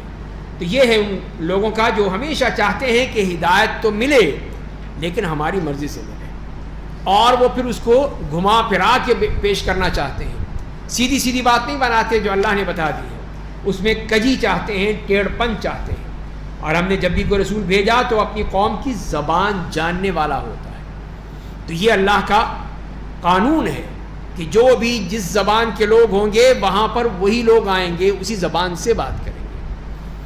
تو عربوں میں عرب بھی تھی تو وہاں عربی میں آئے، عربی رسول آیا، وہاں پہ انگریزی بولنے والا نہیں آیا کوئی، یا کوئی فرانسیسی بولنے والا آتا، کوئی جرمن آتا، کوئی ڈچ آ جاتا، یا فارسی بولنے والا آتا، اردو بولنے والا نہیں۔ تو جہاں جس قوم کے لوگ ہیں وہاں پہ اسی زبان والے ہی آئیں گے۔ تو یہ اللہ کا قانون یہ ہے، اسی لیے کہ اپنی زبان میں ایک انسیت ہوتی ہے۔ اور میں اب آپ سے کہوں کہ نہیں میں تو جو یہ سارا جو درس ہے یہ انگلش میں دوں گا، عربی میں دوں گا، کسی اور زبان میں دوں گا، تو کیا سمجھ میں آئے گا اسے؟ تو ظاہر ہے کہ ہم اپنی جو مادری زبان ہے ہماری اس میں ہم سمجھ سکتے ہیں اس کو اچھی طرح۔ اب کوئی غیر ملکی آ جائے وہ کہ نہیں آپ لوگ کیا بیکورڈ لوگ ہیں، آپ کو انگلش میں آنی چاہیے، آپ کو انگلش میں سمجھنی چاہیے، انگلش زبان ہے، ترقی کی زبان ہے آج کل، تو انگلش میں ہونا چاہیے درس یہ، تو آپ کیا سمجھیں گے؟ یہی بات ہے کہ اللہ تعالیٰ نے پھر ہدایت کے لیے بھی انبیاء کرام کو بھیجا اس قوم کی زبان میں سکھانے کے لیے۔ ہم کہتے ہیں کہ نہیں ہم تو بیکورڈ رہ جائیں گے، ہم کیوں نہ اپنے بچوں کو انگلش سمجھائیں، انگلش میں بتائیں، انگلش میں بولیں، انگلش میں ہگیں، انگلش میں موتیں، سب کچھ انگلش میں ہو، یہ ہم چاہتے ہیں۔ تو یہ ہے وہی احمقانہ پن ہے جو کہ یہ ہو رہا ہے۔ کہ اس میں بچے کو بھی آپ کہتے ہیں کہ نہیں اپنی مادری زبان مت بولو، انگلش میں بولو، تو اس کو ہدایت کہاں سے ملے؟ تو یہی چیز جو ہے یہ اللہ کے قانون کے خلاف ہے۔ تو فرمایا کہ ہم نے جو کوئی رسول بھیجا تو اپنی قوم کی زبان جاننے والا ہوتا تھا، تاکہ وہ دین کی باتیں ان کے لیے کھول کھول کر بیان کرے کہ اللہ جسے چاہتا ہے گمراہ کر دیتا ہے، جسے چاہتا ہے ہدایت دیتا ہے، اور بڑا زبردست بڑی حکمتوں والا ہے۔ اور ہم نے موسیٰ کو اپنے معجزات دے کر بھیجا اور کہا آپ اپنی قوم کو ظلمتوں سے نکال کر روشنی میں پہنچائیے۔ اس وقت بھی ظلمتیں تھیں، بہت سی تاریکیاں تھیں، ان سب سے نکال کر ایک نور کی طرف، اور قوموں پر اللہ کی جانب سے نازل شدہ عذاب کے واقعات سنا کے انہیں نصیحت کیجیے، بتائیے ان کو پچھلی قوموں کے ساتھ کیا ہوا تھا تاکہ ان کو عبرت حاصل ہو۔ بے شک ان واقعات میں صبر و شکر کرنے والے ہر شخص کے لیے نشانیاں ہیں۔ اور جب موسیٰ نے اپنی قوم سے کہا کہ تم اپنے اوپر اللہ کی نعمتوں کو یاد کرو کہ اللہ نے کیا کیا نعمتیں دی تمہیں، اور سب سے بڑی نعمت یہ کہ جب اس نے تمہیں فرعونیوں سے نجات دی جو تمہیں بہت سخت سزا دیتا تھا، تمہارے بیٹوں کو ذبح کر دیتا تھا، تمہارے عورتوں کو زندہ چھوڑ دیتے تھے یہ فرعونی، اس میں تمہارے رب کی جانب سے بڑی آزمائش تھی۔ تو یہ سب یاد کرو، دیکھو اللہ کی نعمتیں دیکھو، اور جب تمہارے رب نے یہ خبر دی کہ اگر تم شکر ادا کرو گے تو تمہیں زیادہ دوں گا، اگر تم ناشکری کرو گے تو یاد رکھو کہ بے شک میرا عذاب سخت ہوتا ہے، پھر میں چھوڑتا نہیں ہوں۔ تو جو بھی ناشکری کرتا ہے اللہ کے حکم کی، اس کو پھر اس کا خمیازہ بھگتنا پڑتا ہے، سزا ملتی ہے ضرور۔ جو شکر ادا کرتے ہیں اللہ تعالیٰ اور دیتا ہے، یہ اللہ کا وعدہ ہے، اس نے وعدہ کیا ہے۔ اور موسیٰ نے اپنی قوم سے کہا اگر تم اور زمین پر رہنے والے تمام لوگ کافر ہو جاؤ تو بھی کوئی بات نہیں، اللہ کو کوئی فرق نہیں پڑے گا، وہ بے نیاز ہے، تو بڑی تعریفوں والا ہے، اس کو کوئی فرق نہیں پڑے گا، سارے ہی کافر بن جائیں، سارے مشرک بن جائیں، کوئی فرق نہیں پڑتا۔ کیا تمہیں ان لوگوں کی خبریں نہیں پہنچی جو تم سے پہلے گزر چکی ہیں، یعنی قوم نوح، عاد اور ثمود کی خبریں، اور ان لوگوں کی خبریں جو ان کے بعد دنیا میں پائے گئے، انہیں صرف اللہ جانتا ہے۔ ان کے انبیاء ان کے پاس کھلی نشانیاں لے کر آئے تو انہوں نے بات کرنے سے انہیں روک دیا کہ مت بات کرو، ہم نہیں سنتے تمہاری باتیں، اس کا ہم انکار کرتے ہیں، اور جو دعوت تم ہمارے سامنے پیش کر رہے ہیں اس کی صداقت کے بارے میں ہمارے دلوں میں گہرا شک و شبہ ہے، ہم نہیں مانتے، تمہاری بات ہی نہیں مانتے۔ تو انبیاء کرام کیا کہتے ہیں؟ ان کے رسولوں نے کہا کیا تمہیں اللہ کے بارے میں شبہ ہے، شک ہے تمہیں؟ جو آسمانوں اور زمین کا پیدا کرنے والا ہے اس کے بارے میں بھی شک کرتے ہو تم؟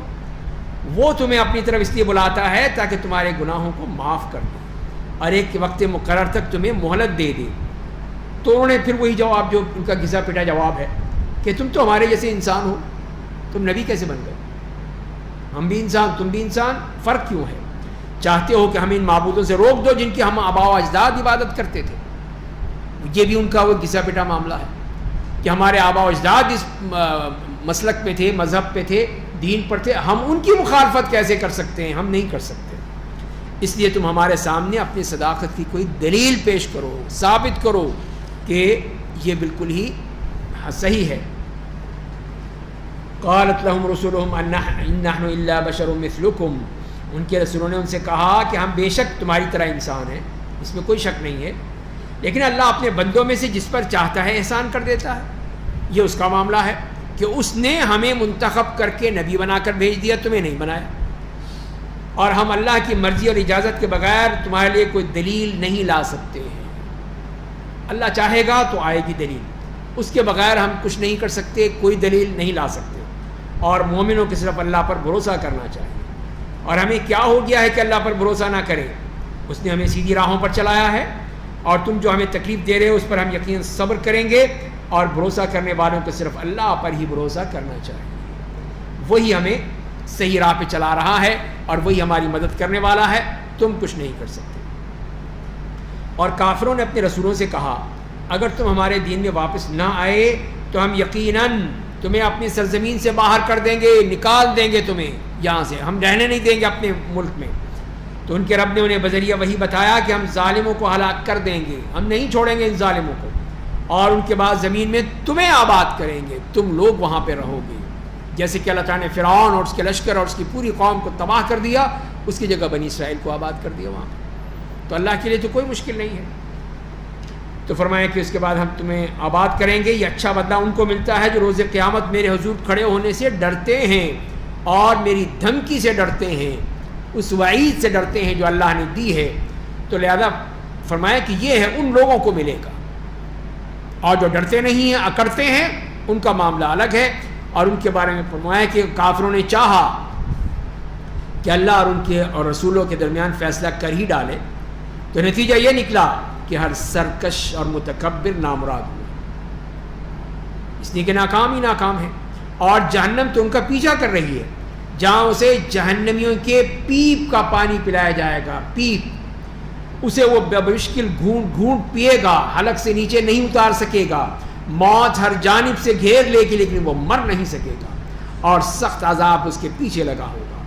تو یہ اس کا معاملہ ہوگا اس جہنمی کا، جو یہ کہہ رہے تھے کہ لاؤ فیصلہ کر دو، تو فیصلہ یہ ہوگا ان کے لیے کہ اب انہیں موت بھی نہیں آئے گی، موت چاہیں گے کہ موت آ جائے لیکن موت نہیں آئے گی، اس لیے کہ موت کو تو موت آ چکی ہے۔ اللہ تعالیٰ جب جنت اور جہنم میں بھیج دیں گے تو پھر جیسے کہ حدیث میں آتا ہے کہ مینڈھے کی طور پر موت کو لایا جائے گا، جنت والے بھی جانتے ہیں، جہنم والے بھی جانتے ہیں، اور پھر کہہ دیا جائے گا کہ جہنمیوں سے کہ اب تم ہمیشہ ہمیشہ رہو گے،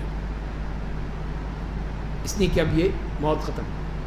جنتیوں کو بھی کہہ دیا کہ اب خلود، اس کے بعد اب فنا نہیں ہے، ہمیشہ ہمیشہ رہو گے۔ تو وہی چیز یہاں پہ فرما دی گئی کہ موت تو ہے ہی نہیں وہاں پہ، لیکن موت کے سامان سب کچھ ہوں گے، جو کچھ بھی وہ کھائیں گے پیئیں گے، انتہائی سخت سزا والے عذاب والی چیزیں ہوں گی، لیکن موت نہیں رہے گی۔ پھر مثال دے کے فرمایا کہ جن لوگوں نے اپنے رب کا انکار کیا، ان کے کاموں کی مثال اس راکھ کی ہے، راکھ جسے ایک تیز آندھی کے دن ہوا اڑا کر لے جائے، اپنے کمائی کا کچھ حصہ بھی نہ بچا سکیں گے۔ یہ سب سے بڑی گمراہی ہے۔ تو یہی ان کا کفار مکہ کی جو بتائی کہ ان کے جو اعمال ہوتے ہیں وہ کس کے لیے ہیں؟ اللہ کے لیے تو نہیں ہے، وہ بتوں کی رضا کے لیے ہے، یا وہ مقصود ریاکاری ہوتی ہے، یعنی وہ شہرت اور نام و نمود کے لیے جو بھی کرتے ہیں۔ تو مہمانوں کے لیے وہ کئی اونٹ ذبح کر رہے ہیں، خوب کہ لوگ آئیں گے کھائیں گے مزے کریں گے، لیکن کس لیے؟ دکھانے کے لیے۔ اسی لیے فرمایا کہ اس کا سارا جو ان کا اعمال ہے وہ اس راکھ کے مانند ہے، جو آگ جلانے کے بعد راکھ رہ جاتی ہے، لکڑی جلنے کے بعد، کوئلہ جلنے کے بعد، تو جب ہوا آتی ہے سب کچھ اڑا کے لے جاتی ہے۔ اسی طرح ان کے اعمال ہیں، کوئی فائدہ نہیں، جب اللہ کا حکم آئے گا سب کچھ ختم ہو جائے گا، تو اس دن وہ کچھ نہیں بچا سکیں گے۔ یہی سب سے بڑی گمراہی ہے۔ الم تر ان اللہ خلق السماوات والارض بالحق، کیا آپ دیکھ نہیں رہے کہ اللہ نے آسمان و زمین کو بامقصد پیدا کیا ہے؟ اگر وہ چاہے گا تو تمہیں ختم کر دے گا اور ایک نئی مخلوق لے آئے گا۔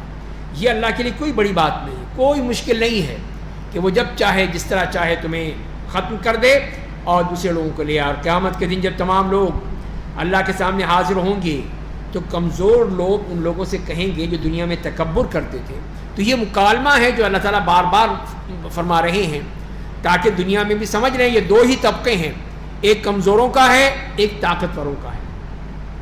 تو وہاں پہ یہی ہوں گے، تو کمزور جو ہیں وہ کہیں گے ان طاقتور لوگوں سے کہ ہم تو تمہارے پیچھے چلا کرتے تھے، سب کچھ تمہارے پیچھے، جلوس میں بھی ویسے بھی آگے پیچھے، زندہ آباد مردہ آباد تمہارے پیچھے تھے، تو کیا تم آج بھی ہمارا کوئی فائدہ دو گے؟ وہاں تو ہمیں تھا کچھ مل جائے گا، کوئی پیسہ مل جائے گا، پلاٹ مل جائیں گے، کچھ اور کچھ مل جائے گا، تو اب یہاں پہ بھی کوئی ہمیں دے دو، دلوا دو کچھ، کیا ہے کم از کم عذاب کا کوئی حصہ ہی ٹال دو، تھوڑا بہت تم لے لو، تھوڑا بہت ہم لے لیں، گزارا کر لیں گے کس طرح جہنم میں، تم برداشت کر لو کچھ ہم برداشت کر لیتے ہیں، تو مکمکا ہو جائے تمہارے ساتھ۔ تو وہ اس میں لگے ہوئے ہیں۔ تو کیا فرمایا؟ تو وہ کہیں گے اگر دنیا میں اللہ نے ہمیں ہدایت دی ہوتی تو ہم نے تمہیں بھی راہ راست پر لگایا ہوتا، ہم خود ہی بھٹکے ہوئے تھے، ہم خود ہی اسی طرف جا رہے تھے جہنم کی طرف، تو ہم تمہیں کیا ہدایت دیتے؟ تو تم تو ہمارے پیچھے چلتے رہے، ہماری پوچھل پکڑ کے آ گئے ہمارے ساتھ جہنم میں، تو لہذا بھگتو اب چاہے ہم روئیں یا پیٹیں، چاہے صبر کریں نہ کریں، سب برابر ہے، ہمارے لیے چھٹکارے کا کوئی ذریعہ نہیں ہے، اب کوئی فائدہ نہیں ہے۔ اب شیطان کا بیان بھی سن لیجئے۔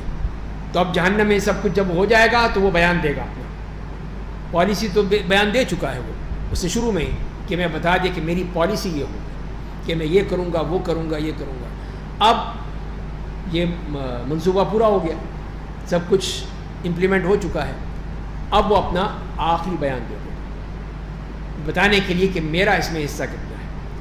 وقال الشیطان لما قضی الامر، اور جب فیصلہ ہو چکے گا تو شیطان کہے گا کہ اللہ نے تم سے پختہ وعدہ کیا تھا، بالکل پکا سچا وعدہ کیا کہ میں تمہیں جنت دوں گا.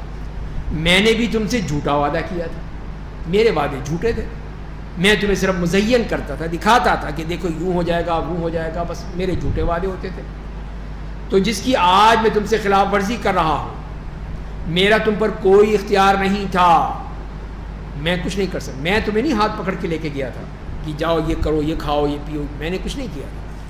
تو میں نے کیا کیا؟ میں نے تو تمہیں اپنی طرف بلایا تھا کہ آؤ ادھر آ جاؤ، یہ ہے رستہ، ادھر چلے جاؤ، یہ رستہ ہے، اس پہ جاؤ مزے کرو گے. تم نے میری بات مان لی. تو اس لیے تم مجھے ملامت کیوں کرتے ہو؟ مجھے ملامت مت کرو، اپنے آپ کو ملامت کرو. یہ کہہ رہا ہے فلا تلومونی ولوموا انفسکم، کیا مجھے کہتے ہو شیطان برا، شیطان بدماش، شیطان کو لعنت، شیطان شیطان کر رہے ہو. کیوں؟ میں نے نہیں کر دیا تھا تمہیں، یہ تم خود گئے تھے. تو اپنے آپ کو ملامت کرو، یہ تم نے خود کیا تھا. اور اس پہ صاف کہہ دے گا کہ آج میں تمہارے کام نہیں آ سکتا، کچھ نہیں کر سکتا میں تمہارا، نہ تم لوگ میرے کام آؤ گے، نہ تم میرے کوئی کام کر سکتے ہو. میں بھی جہنم میں، تم بھی جہنم میں. تم نے اس کے قبل دنیا میں مجھے جو اللہ کا شریک ٹھہرایا تھا، تو آج میں اس کا انکار کرتا ہوں، میرا اس سے کوئی تعلق نہیں، میں پکا موحد آدمی اپنی توحید بیان کرتا ہوں. شرک تو دوسروں کے لیے تھا نا، وہ تو پکا موحد آدمی ہے. دیکھ لیجیے صاحب کہہ رہے ہیں کہ میں نے تم سے کہا تھا تو تم نے شریک بنا لیا، جو میں بھی بات کی اس کو مانتے رہے، تو رحمان کا شریک تم نے بنایا مجھے کہ میں نے کہا تھا تمہیں، تو صاف انکار کر دے گا. تو فرمایا کہ بے شک ظالم کو بڑا دردناک عذاب دیا جائے گا. تو ظالم کو، اور لیکن اس نے صاف بتا دیا کہ یہ سب کچھ تمہارا اپنا کیا دھرا ہے، جاؤ تو بھگتو، اب مجھ سے مت کہنا کچھ، میں اس سے بالکل بری ہوں. یہ اس کا ہمیشہ کا قانون ہے، جسے اللہ تعالیٰ نے بتا دیا غزوہ بدر میں بھی اور اس کے علاوہ دوسری جگہوں پہ بھی. وہ یہی کہتا ہے کہ انسان سے کہ یہ دیکھ یہ ہے معاملہ، یوں کرنا، پٹیاں پڑھاتا ہے بس. انسان وہ پٹی پڑھ لیتا ہے، بڑی قبول کر لیتا ہے، ہاں یہ ٹھیک ہے، تو بس وہ کہتا ہے ٹھیک ہے جاؤ بھگتو، اب میں کیا کروں. جب وہ پھنس جاتا ہے، ڈوبنے لگتا ہے بیچ دریا میں، اس میں بھنور میں پھنس جاتا ہے، پھر کہتا ہے ہاں بھائی دیکھ لیا، میں تو جا رہا ہوں اب تم جاؤ. جیسے غزوہ بدر میں کیا اس نے، کافروں کو لے آئے، آ جاؤ آ جاؤ آ جاؤ، پہنچ گئے. اب کہا کہ میں جا رہا ہوں، میں وہ دیکھ رہا ہوں جو تم نہیں دیکھ رہے، اب تم بھگتو خود. یہ ہے اس کا معاملہ. تو یہاں پہ بھی وہی کہہ رہا ہے کہ میں نے تو کسی کو پکڑ کے تو نہیں لایا تھا نا، میں نے تو راستہ بتایا تھا کہ یہ راستہ دیکھ لو، اس پہ چلو. تو وہ اب جہنم کا راستہ تھا، مجھے کیا تم نے خود اختیار کیا ہے؟ تمہیں عقل نہیں تھی؟ تم نہیں سوچتے تھے کہ یہ جہنم کا راستہ ہے، یہ جنت کا راستہ ہے؟ تمہیں تو بڑا خوشنما لگا، بڑا سجا بنا کے دیکھ کے بڑے خوش ہو گئے، چل پڑے اس راستے پر، اور آج مجھے لعنت ملامت کرتے ہو، میرا کوئی تعلق نہیں. تو لیکن ظاہر ہے اس کی نجات تو نہیں ہوگی نا اس سے، لیکن وہ اپنا یہ بیان دے دے گا کہ اب میرا تم سے کوئی تعلق نہیں. اور جو لوگ دنیا میں ایمان لائے ہوں گے، عمل صالح کیا ہوگا، وہ ایسی جنتوں میں داخل ہوں گے جن کے نیچے نہریں جاری ہوں گی، جہاں وہ اپنے رب کے حکم سے ہمیشہ رہیں گے. ان کا وہاں آپس میں سلام تحیہ کیا ہوگا؟ سلام علیکم تحیتہم فیہا سلام. تو یہی ان کی آپس میں ایک دوسرے کو خیر مقدم کرنے کا طریقہ کہ سلام سلام، سلامتی ہی سلامتی ہے اس جنت میں. اور اس کے بعد اللہ تعالیٰ نے اپنے ایمان اور کفر کی مثال دے دی کہ کیا آپ نے دیکھا نہیں کہ اللہ نے کلمہ طیبہ کی کیسی مثال دی. کلمہ طیبہ، یہ پاکیزہ کلمہ جو لا الہ الا اللہ ہے، اس کو کلمہ طیبہ کہا، اور کلمہ شرک کو کلمہ خبیثہ کہا. تو یہی کلمہ طیبہ کیا ہے؟ فرمایا کہ وہ اس عمدہ درخت کے مانند ہے جس کی جڑ زمین میں مضبوط ہو. ایمان مضبوط ہوتا ہے، کچھ بھی ہو جائے وہ ایمان والا اپنے جگہ سے ہلتا نہیں ہے. جس کا ایمان ختم ہو جائے، فوراً ہل جائے، تو وہ ایمان نہیں ہے، پھر وہ کچھ اور ہوگا، ایمان نہیں ہوگا. تو لہذا جس کی جڑیں زمین میں مضبوط ہوں، جس کی شاخیں آسمان تک جا رہی ہوں، اتنا اونچا، جو اپنے رب کے حکم سے ہر وقت پھل دیتا رہتا ہے، اس کا ایمان اس کو فائدہ ہی دیتا رہتا ہے. اللہ تعالیٰ لوگوں کے لیے مثالیں بیان کرتا ہے تاکہ وہ نصیحت حاصل کریں. اور ناپاک اور خبیث کلمہ اس برے اور خبیث درخت کی مانند ہے جو زمین کی بالائی سطح سے ہی اکھاڑ لیا گیا ہے، جس کی جڑیں مضبوط نہیں ہوتی، کوئی جڑ ہی نہیں ہوتی اس کی، وہ تو ذرا سا ہلائیں ختم۔ اب جتنے بھی اس قسم کے شرک کرنے والے ہیں ذرا دیکھیں ان کو، بھائی اس کی کیا بنیاد ہے؟ جی کچھ بھی نہیں، ادھر ادھر سے الٹی سیدھی باتیں ہانک کر جی یہ دیکھیں جی یہ بڑے پہنچے ہوئے ہیں، بڑے ولی اللہ ہیں، بڑے یہ ہیں، بڑے وہ ہیں، بس مانگیں آپ سے فوراً آپ کی ہر چیز پوری۔ تو اسی لیے فرمایا کہ ان کے پیچھے کیا؟ کچھ بھی نہیں۔ تو یہ ہے کلمہ خبیثہ۔ اور فرمایا کہ اللہ ایمان والوں کو دنیا کی زندگی میں اور آخرت میں حق بات یعنی کلمہ طیب پر ثابت قدم رکھتا ہے، اور اللہ ظالموں کو گمراہ کر دیتا ہے۔ اللہ چاہتا ہے جو چاہتا ہے کرتا ہے۔ اسی لیے حدیث میں جو آتا ہے کہ مسلمان سے جب قبر میں سوال ہوگا کہ وہ گواہی دیتا ہے کہ اللہ کے سوا کوئی معبود نہیں ہے اور محمد صلی اللہ علیہ وسلم اللہ کے رسول ہیں، تو یہ کس سے ہوگا؟ ایمان سے۔ ایمان ہوگا تو وہاں پہ آپ کہہ سکیں، رٹا لگانے کے لیے کہ رٹا لگا کر جائیں کہ وہاں جا کے میں کہہ دوں گا فوراً، نہیں، وہ ایمان کے ساتھ ہوگا۔ اور اسی لیے آپ نے فرمایا، اسی آیت کو فرمایا کہ یثبت اللہ الذین آمنوا بالقول الثابت فی الحیات الدنیا وفی الآخرہ، دنیا میں بھی اور آخرت میں بھی۔ تو دنیا میں وہی برزخی زندگی قبر میں کہ وہاں پر بھی وہ کہے گا کہ میں اللہ کو مانتا ہوں، اللہ کے رسول کو مانتا ہوں، تو وہاں پہ کامیابی ہو جائے گی، وہ اس پہلے ٹیسٹ میں پاس ہو جائے گا۔ جی ہاں بالکل، ایمان اور عمل صالح تو لازمی ہے، اس کے بغیر تو ایمان کا فائدہ ہی نہیں کچھ۔ تو یہ ہے، اس لیے کہ فرمایا کہ یہ اللہ تعالیٰ اس میں جو چاہتا ہے کرتا ہے۔ پھر اللہ تعالیٰ نے اپنی نعمتوں کا تذکرہ فرمایا تاکہ شکر ادا کریں اللہ کی نعمتوں کا۔ الم تر الی الذین بدلوا نعمت اللہ کفرا، کیا آپ نے ان لوگوں کو نہیں دیکھا جنہوں نے اللہ کی نعمتوں کے بدلے میں ناشکری کی، نہیں مانے، کفران نعمت کیا اور اپنی قوم کی تباہی کے گھر تک پہنچا دیا، یعنی جہنم تک، جس میں وہ لوگ داخل ہوں گے وہ بہت ہی برا ٹھکانہ ہے۔ اور انہوں نے غیر اللہ کو اس کا شریک ٹھہرایا تاکہ لوگوں کو اس کی راہ سے بھٹکائیں۔ آپ کہہ دیجئے کہ تم لوگ کچھ دن کے لیے مزے کر لو، جو عیاشیاں کرنا ہے کر لو، اس کے بعد یقیناً تمہارا ٹھکانہ جہنم ہوگا۔ جو کھانا ہے پینا ہے مزے کرنا ہے کر لو اس دنیا میں۔ اور آپ میرے ان بندوں سے کہیے جو اہل ایمان ہیں کہ وہ نماز قائم کریں، ہم نے جو انہیں روزی دی ہے اس میں پوشیدہ طور پر دکھا کر اس دن کے آنے سے پہلے خرچ کر لیں، جس دن نہ کوئی خرید و فروخت ہوگی، نہ کوئی دوستی کام آئے گی، کچھ نہیں ہوگا اس دن، کوئی تمہیں فائدہ نہیں پہنچے گا، کوئی سفارش لے آؤ، کوئی پرچی لے آؤ کہیں سے، کچھ نہیں ہو سکتا۔ تو لہذا اس سے پہلے جو کرنا ہے کر لو، اللہ کی راہ میں خرچ کر لو۔ اللہ الذی خلق السماوات والارض، وہ اللہ کی ذات جس نے آسمان اور زمین کو پیدا کیا ہے، آسمان سے بارش بھیجتا ہے، جس کے ذریعے انواع اقسام کے پھل پیدا کیے ہیں، جو تمہیں روزی کا سامان مہیا کرتا ہے، تمہارے لیے کشتیوں کو مسخر کیا ہے تاکہ اس کے حکم سے سمندر میں چلیں، اور تمہارے لیے دریاؤں کو مسخر کیا ہے۔ تو یہ دیکھو اللہ کی یہ کارنامے، اللہ کی یہ قدرت، اس کی تمام یہ حکومت اور اس کی خالقیت دیکھو۔ اور تمہارے لیے آفتاب و ماہتاب کو مسخر کر دیا جو پابندی سے چلتے رہتے ہیں، تمہارے دن اور رات کو مسخر کر دیا، اور تم نے اس سے جو کچھ مانگا تمہیں عطا کیا۔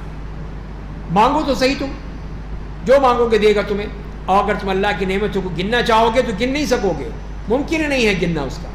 بے شک انسان بڑا ظالم، بڑا ناشکرا ہے، اتنی نعمتیں ہونے کے باوجود پھر بھی کہتا ہے کہ نہیں میں نہیں مانتا۔ کہاں ہے اللہ؟ دکھاؤ مجھے۔ یہ حالت ہے۔ اور پھر حضرت ابراہیم علیہ السلام کی تاریخ بیان کر دی جو شکر کی تاریخ ہے، توحید کی تاریخ ہے، وہ بتا دی۔ تو اسی صورت میں جہاں شکر کی بات ہو رہی ہے تو اسی میں بھی حضرت ابراہیم علیہ السلام کا طریقہ بتا دیا کہ جب ابراہیم نے کہا میرے رب اس شہر کو پرامن بنا دے، یہ مکہ شہر، اے اللہ اس کو تیری نعمت کے لیے، خاص نعمت کے لیے میں نے بسایا ہے، تو اب ناشکری نہ ہو، اور مجھے اور میرے بیٹوں کو، میری اولاد کو بتوں کی عبادت سے بچا لے۔ میرے رب ان بتوں نے بہت سے لوگوں کو گمراہ کیا ہے، بس جو شخص میری اتباع کرے گا وہ بے شک مجھ میں سے ہوگا، جو میری نافرمانی کرے گا تو بے شک تو بڑا مغفرت کرنے والا، بے حد رحم کرنے والا ہے۔ تو یہ نہیں کہا انہوں نے کہ نہیں اس کو جہنم میں ڈال دے، لیکن پھر بھی اللہ سے کہا کہ اللہ تو غفور رحیم، معاف کر دے۔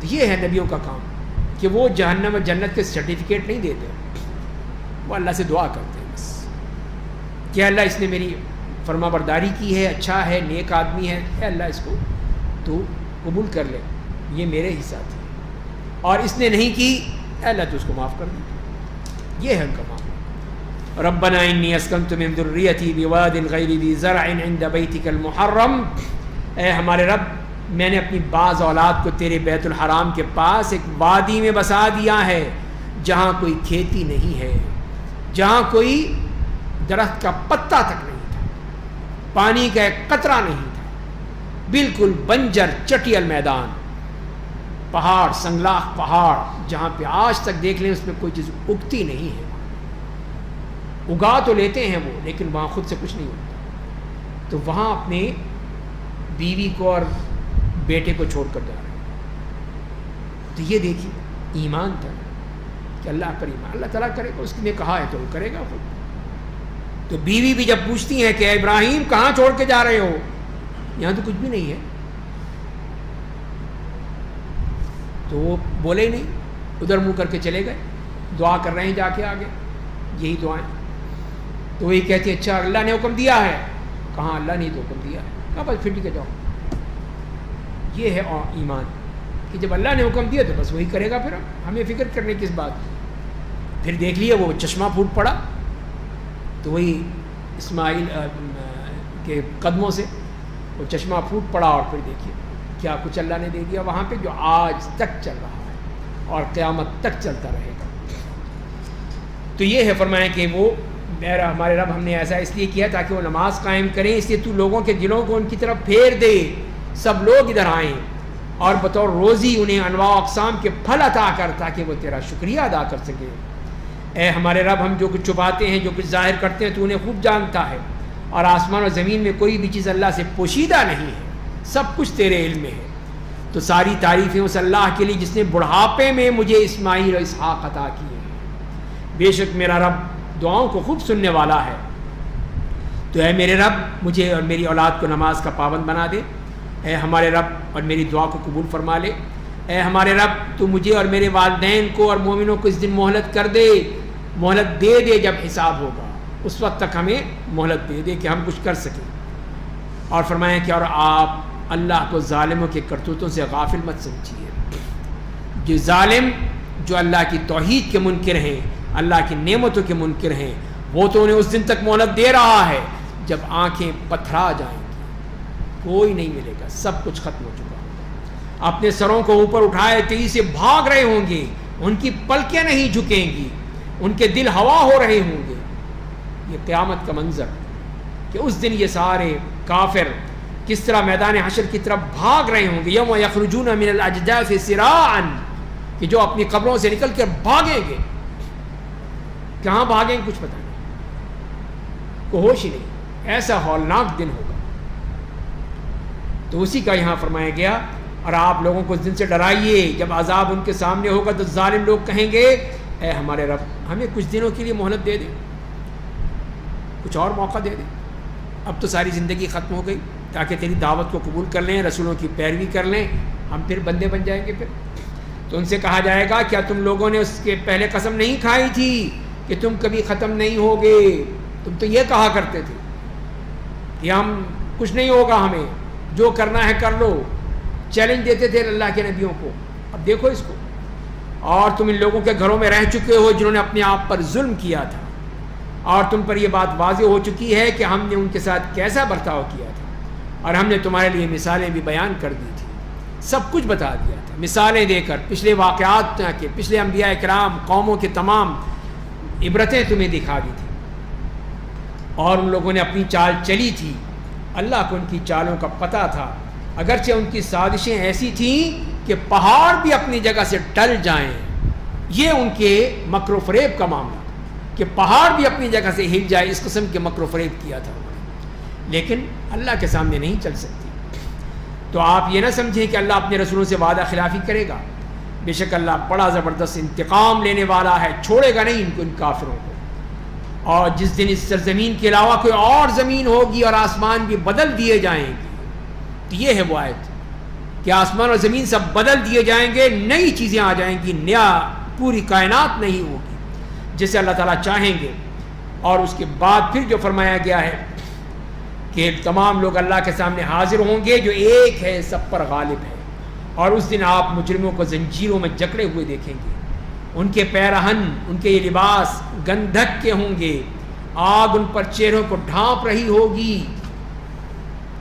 لیجزی اللہ کل نفس ما کسبت، تاکہ اللہ ہر شخص اس کے کیے کا بدلہ چکائے. بے شک اللہ بہت جلد حساب لینے والا ہے.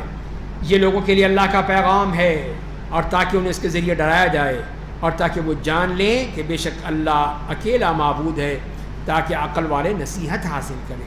تو یہ قرآن کا مقصد پھر بتا دیا کہ یہ ہے اصل مقصد، تاکہ لوگ اس سے عبرت حاصل کریں. اس کے بعد سورہ حجر ہے، مکی صورت ہے، اور اس میں 99 آیات ہیں. بسم اللہ الرحمن الرحیم. الف لام را تلک آیات الکتاب وقرآن مبین ربما یود الذین کفروا لو كانوا مسلمین. الف لام را، یہ کتاب کامل اور تمام امور کو بیان کرنے والی قرآن کی آیات ہے. تو یہ قرآن کا پہلے تعارف، اور اس کے بعد جو قرآن کا مذاق اڑانے والے ہیں ان کے لیے ہلاکت کی دھمکی. تو فرمائیں کہ بسا اوقات قیامت میں کفار تمنا کریں گے کہ کاش وہ دنیا میں اسلام لائے ہوتے، مسلمان ہو چکے ہوتے. تو اے میرے نبی، آپ انہیں ان کے حال پر چھوڑ دیجیے، کھائیں، مزے کریں، خوب عیاشی کریں، اور تمنائیں انہیں غفلت میں مبتلا رکھیں. ان قریب انہیں اپنا انجام معلوم ہو جائے گا. ابھی تو مزے کر رہے ہیں نا، لیکن جب موت آئے گی تب ان کو پتہ چلے گا. اور ہم نے جس بستی کو بھی ہلاک کیا اس کی ہلاکت کا مقرر وقت لکھا ہوا تھا، وقت ہم نے لکھ دیا تھا، اس وقت ان کو موت آ گئی. تو کوئی قوم اپنے وقت مقررہ سے نہ آگے ہلاک ہو سکتی ہے نہ اس میں تاخیر ہو سکتی ہے، کوئی فرق نہیں پڑے گا. جو وقت لکھا ہے باقاعدہ سیکنڈ کے ساتھ وہی ہوگا، اسی وقت آئے گی. یہ قیامت ان کے لیے آگے پیچھے نہیں ہو سکتی. اور کفار مکہ نے مذاق اڑاتے ہوئے کہا کہ اے وہ شخص جس پر قرآن نازل کیا گیا ہے، تو پاگل ہے، تو صاف کہ تو یقیناً پاگل ہے، تو نے یہ جو باتیں کر رہا ہے. تو اگر تم سچے ہو تو ہماری یقین دہانی کے لیے فرشتے کیوں نہیں لاتے؟ فرشتوں کو لاؤ جو ہمیں بتائیں وہ. تو فرمائیں کہ فرشتوں کو ہم صرف قوموں کو عذاب دینے کے لیے اتارتے ہیں، اور اس وقت انہیں کوئی مہلت نہیں دی جاتی.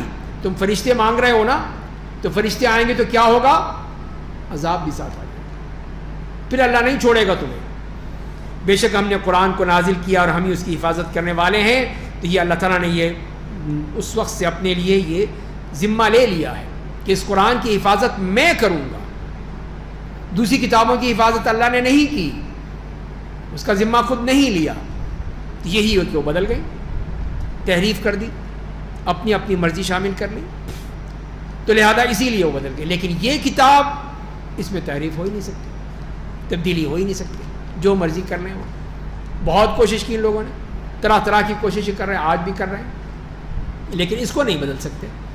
یہ قرآن جو لوگوں کے سینوں میں محفوظ ہے، کتابوں میں محفوظ ہے، کیسے بدلیں گے؟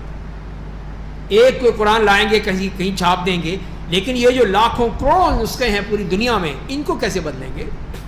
ان کو نہیں بدل سکتے، یہ ہو ہی نہیں سکتا. آپ جہاں پہ بھی دیکھ لیجئے، کوئی بھی اگر کوئی غلط آیت پڑھتا ہے، فوراً کوئی نہ کوئی ایسا مل جاتا ہے جو اس کی تصحیح کر دیتا ہے کہ یہ آیت غلط پڑھی ہے.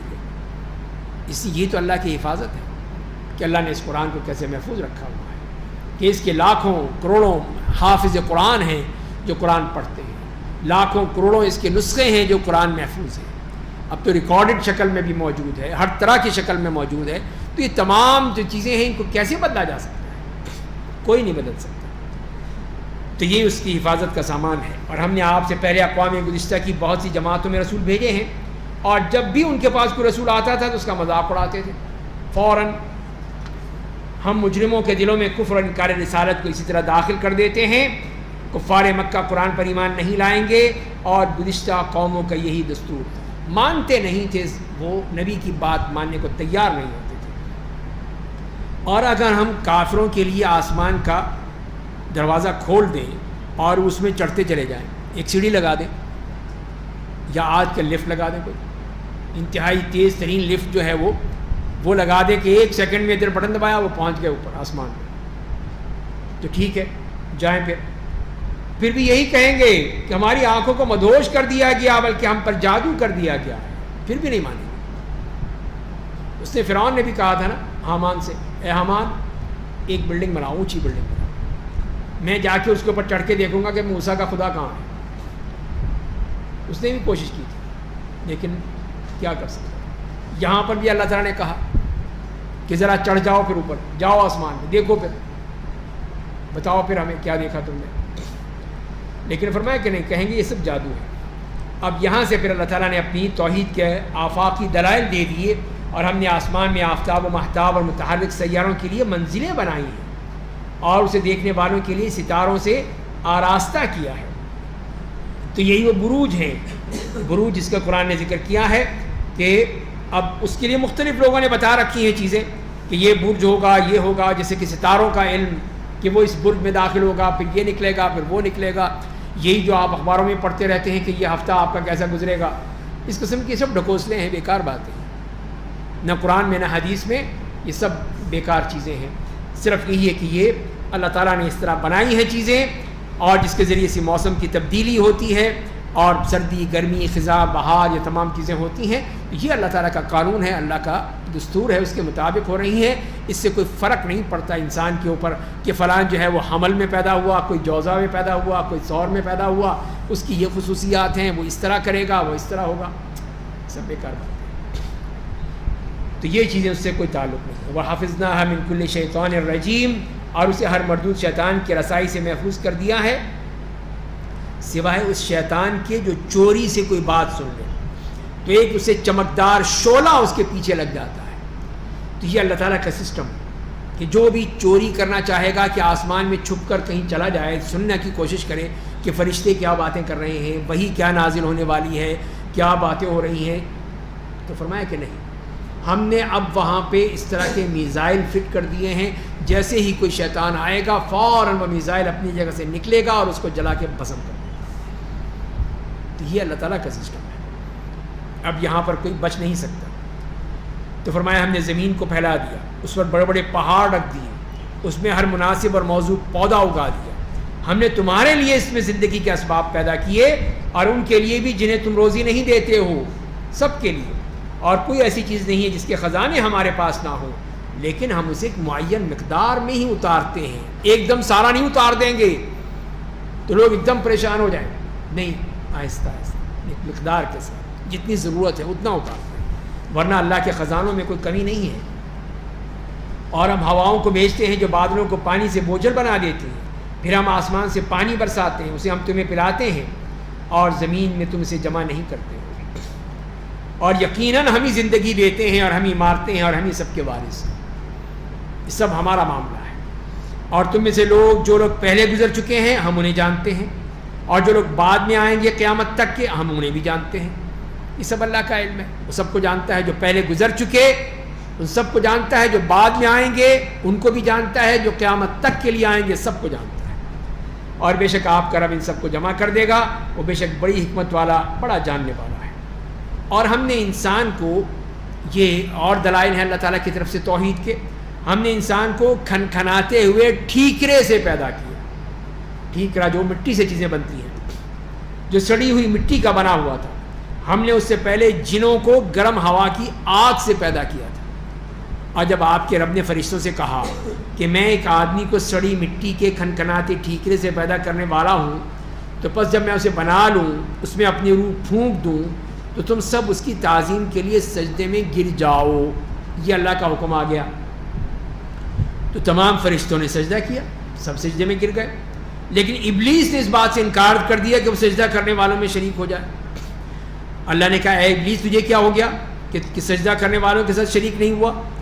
اس نے کہا, میں ایسے انسان کو سجدہ نہیں کر سکتا جسے تو نے سڑی ہوئی مٹی کے کھنکھناتے ہوئے ٹھیکرے سے پیدا کیا ہے, میں اس کو سجدہ نہیں کر سکتا. کیوں؟ کہا کہ میں تو آگ سے بنا ہوا ہوں, طاقتور ہوں اس کے مقابلے میں, یہ مٹی میں نہیں کر سکتا. تو اللہ نے کہا تو یہاں سے نکل جا, تو بے شک میری رحمت سے محروم کر دیا گیا, اب تجھے میری رحمت نہیں ملے گی, اور بے شک قیامت کے دن تک تجھ پر لعنت برستی رہے گی. اس نے کہا, میرے رب بس تو مجھے اس دن تک مہلت دے دے جب یہ دوبارہ زیادہ زندہ کیے جائیں گے, اس وقت تک کے لیے, قیامت تک کے لیے مجھے مہلت دے دے. تو اللہ نے کہا اچھا ٹھیک ہے, جا, پھر تجھے مہلت دے دی. گھڑی معلوم گھڑی یعنی قیامت کے دن تک تو جو کرنا ہے کرو. تو اس نے بھی اپنا پلان دے دیا یہاں پر. اس نے کہا میرے رب چونکہ تو نے مجھے گمراہ کر دیا ہے اس لیے اب میں بھی زمین میں گناہوں کو ان کے سامنے خوبصورت بنا کر پیش کروں گا, ان تمام کو گمراہ کر دوں گا. تو یہ میرا معاملہ ہے, یہ میری اسٹریٹجی ہے کہ یہ میں نے کرنا ہے اب, کہ جو بھی عمل ہوگا اس کو میں خوبصورت کروں گا, مزین کروں گا, آگے پیچھے دائیں بائیں سے خوب بنا کے کہوں گا اب یہ کروں. وہ لوگ کریں گے پھر. تو ان میں سے سوائے تیرے ان بندوں کو جو چن لیے گئے ہیں, منتخب بندے ہیں, تو اللہ نے کہا یہی وہ راہ ہے جو مجھے تقصیری پہنچتی ہے, یہی تو میرے بندے ہیں. بے شک میرے ان مخلص بندوں پر تیری ایک نہیں چلے گی سوائے ان گمراہوں کی جو تیری اتباع کرے گی, اور بے شک ان سے تمام سے جہنم کا وعدہ ہے. اور یہ جہنم کیا ہے؟ اس کے 7 دروازے ہیں, ہر دروازے کے لیے ان سے ایک متعین گروہ ہوگا. بے شک اللہ سے ڈرنے والے لوگ باغ اور چشموں میں رہیں گے, باغات میں چشموں میں رہیں گے. تو یہ جہنم کے 7 دروازے اللہ تعالیٰ نے بتا دیے. اور بعض روایات کے مطابق جہنم جو سب سے اوپر کا طبقہ ہے وہ اہل توحید کے لیے جو اپنے گناہوں کی سزا بھگتنے کے بعد اللہ کی رحمت خاص سے جہنم سے نکال دیے جائیں گے, جنت میں بھیج دیے جائیں گے. کہ ہے تو موحد, مشرک نہیں ہے, شرک نہیں کیا لیکن غلطیاں کی, گناہ کیے تھے, اس سزا ملے گی. جب سزا پوری ہو جائے گی جتنے بھی اللہ تعالیٰ چاہیں گے 100 سال 1000 سال جتنے بھی ہیں اس کے بعد کہیں گے جاؤ جنت. تو وہ جہنمی جنت میں چلے جائیں گے. اور ان کے لیے بھی اللہ تعالیٰ نے ایک نظام رکھا ہے, سسٹم رکھا ہے کہ ان کو ایک نہر ہے, نہر الحیاء, زندگی کی نہر, اس میں ان کو ڈبکی دی جائے گی. اس کے بعد فرمایا کہ وہ اس طرح اگیں گے جیسے کہ ایک پودا اگتا ہے, اس طرح وہ جسم بدل جائے, اس لیے کہ جسم تو جل کے خاک ہو چکا ہوگا, کوئلہ ہو چکا ہوگا. تو لہذا اب ان کو ایک نیا جسم دینا ہے, نئی زندگی دینی ہے. تو وہ اس نہر میں سے نکلیں گے اور پھر وہ جائیں گے, ان کو جنت میں بھیج دیا جائے گا. تو یہ ہیں وہ لوگ, یہ پہلے مرحلہ اوپر کا. اور اس کے بعد کہا کہ لوا ہے, جہنم کا نام لوا قرآن نے ذکر کیا, یہ یہودیوں کے لیے ہے, حطمہ عیسائیوں کے لیے, سعیر بے دینوں کے لیے, سقر مجوسیوں کے لیے, جہیم مشرکوں کے لیے, اور ہاویہ سب سے نیچے منافقین کے لیے. تو یہ 7 تو طبقات ہیں جہنم کے جو اوپر نیچے ہیں. اور دروازے وہ الگ ہیں, وہ الگ اللہ تعالیٰ نے مقرر کر دیے ہیں. وہ بھی اسی طرح جو اللہ تعالیٰ کے اس طرح کے منکرین اور کفار اور مشرکین اور منافقین ہیں ان سب کے لیے دروازے ہوں گے. ہر دروازے کے لیے کوٹا مقرر ہے کہ اتنے اس میں سے جائیں گے. وہی اللہ تعالیٰ نے فرمایا یہاں پر کہ ان میں سے ایک متعین گروہ ہوگا. بے شک اللہ سے ڈرنے والے لوگ باغوں اور چشموں میں رہیں گے. ان سے کہا جائے گا کہ تم لوگ یہاں سلامتی اور پورے امن و اطمینان کے ساتھ داخل ہو جاؤ. اور پھر جنت کا پروٹوکول بھی ہے.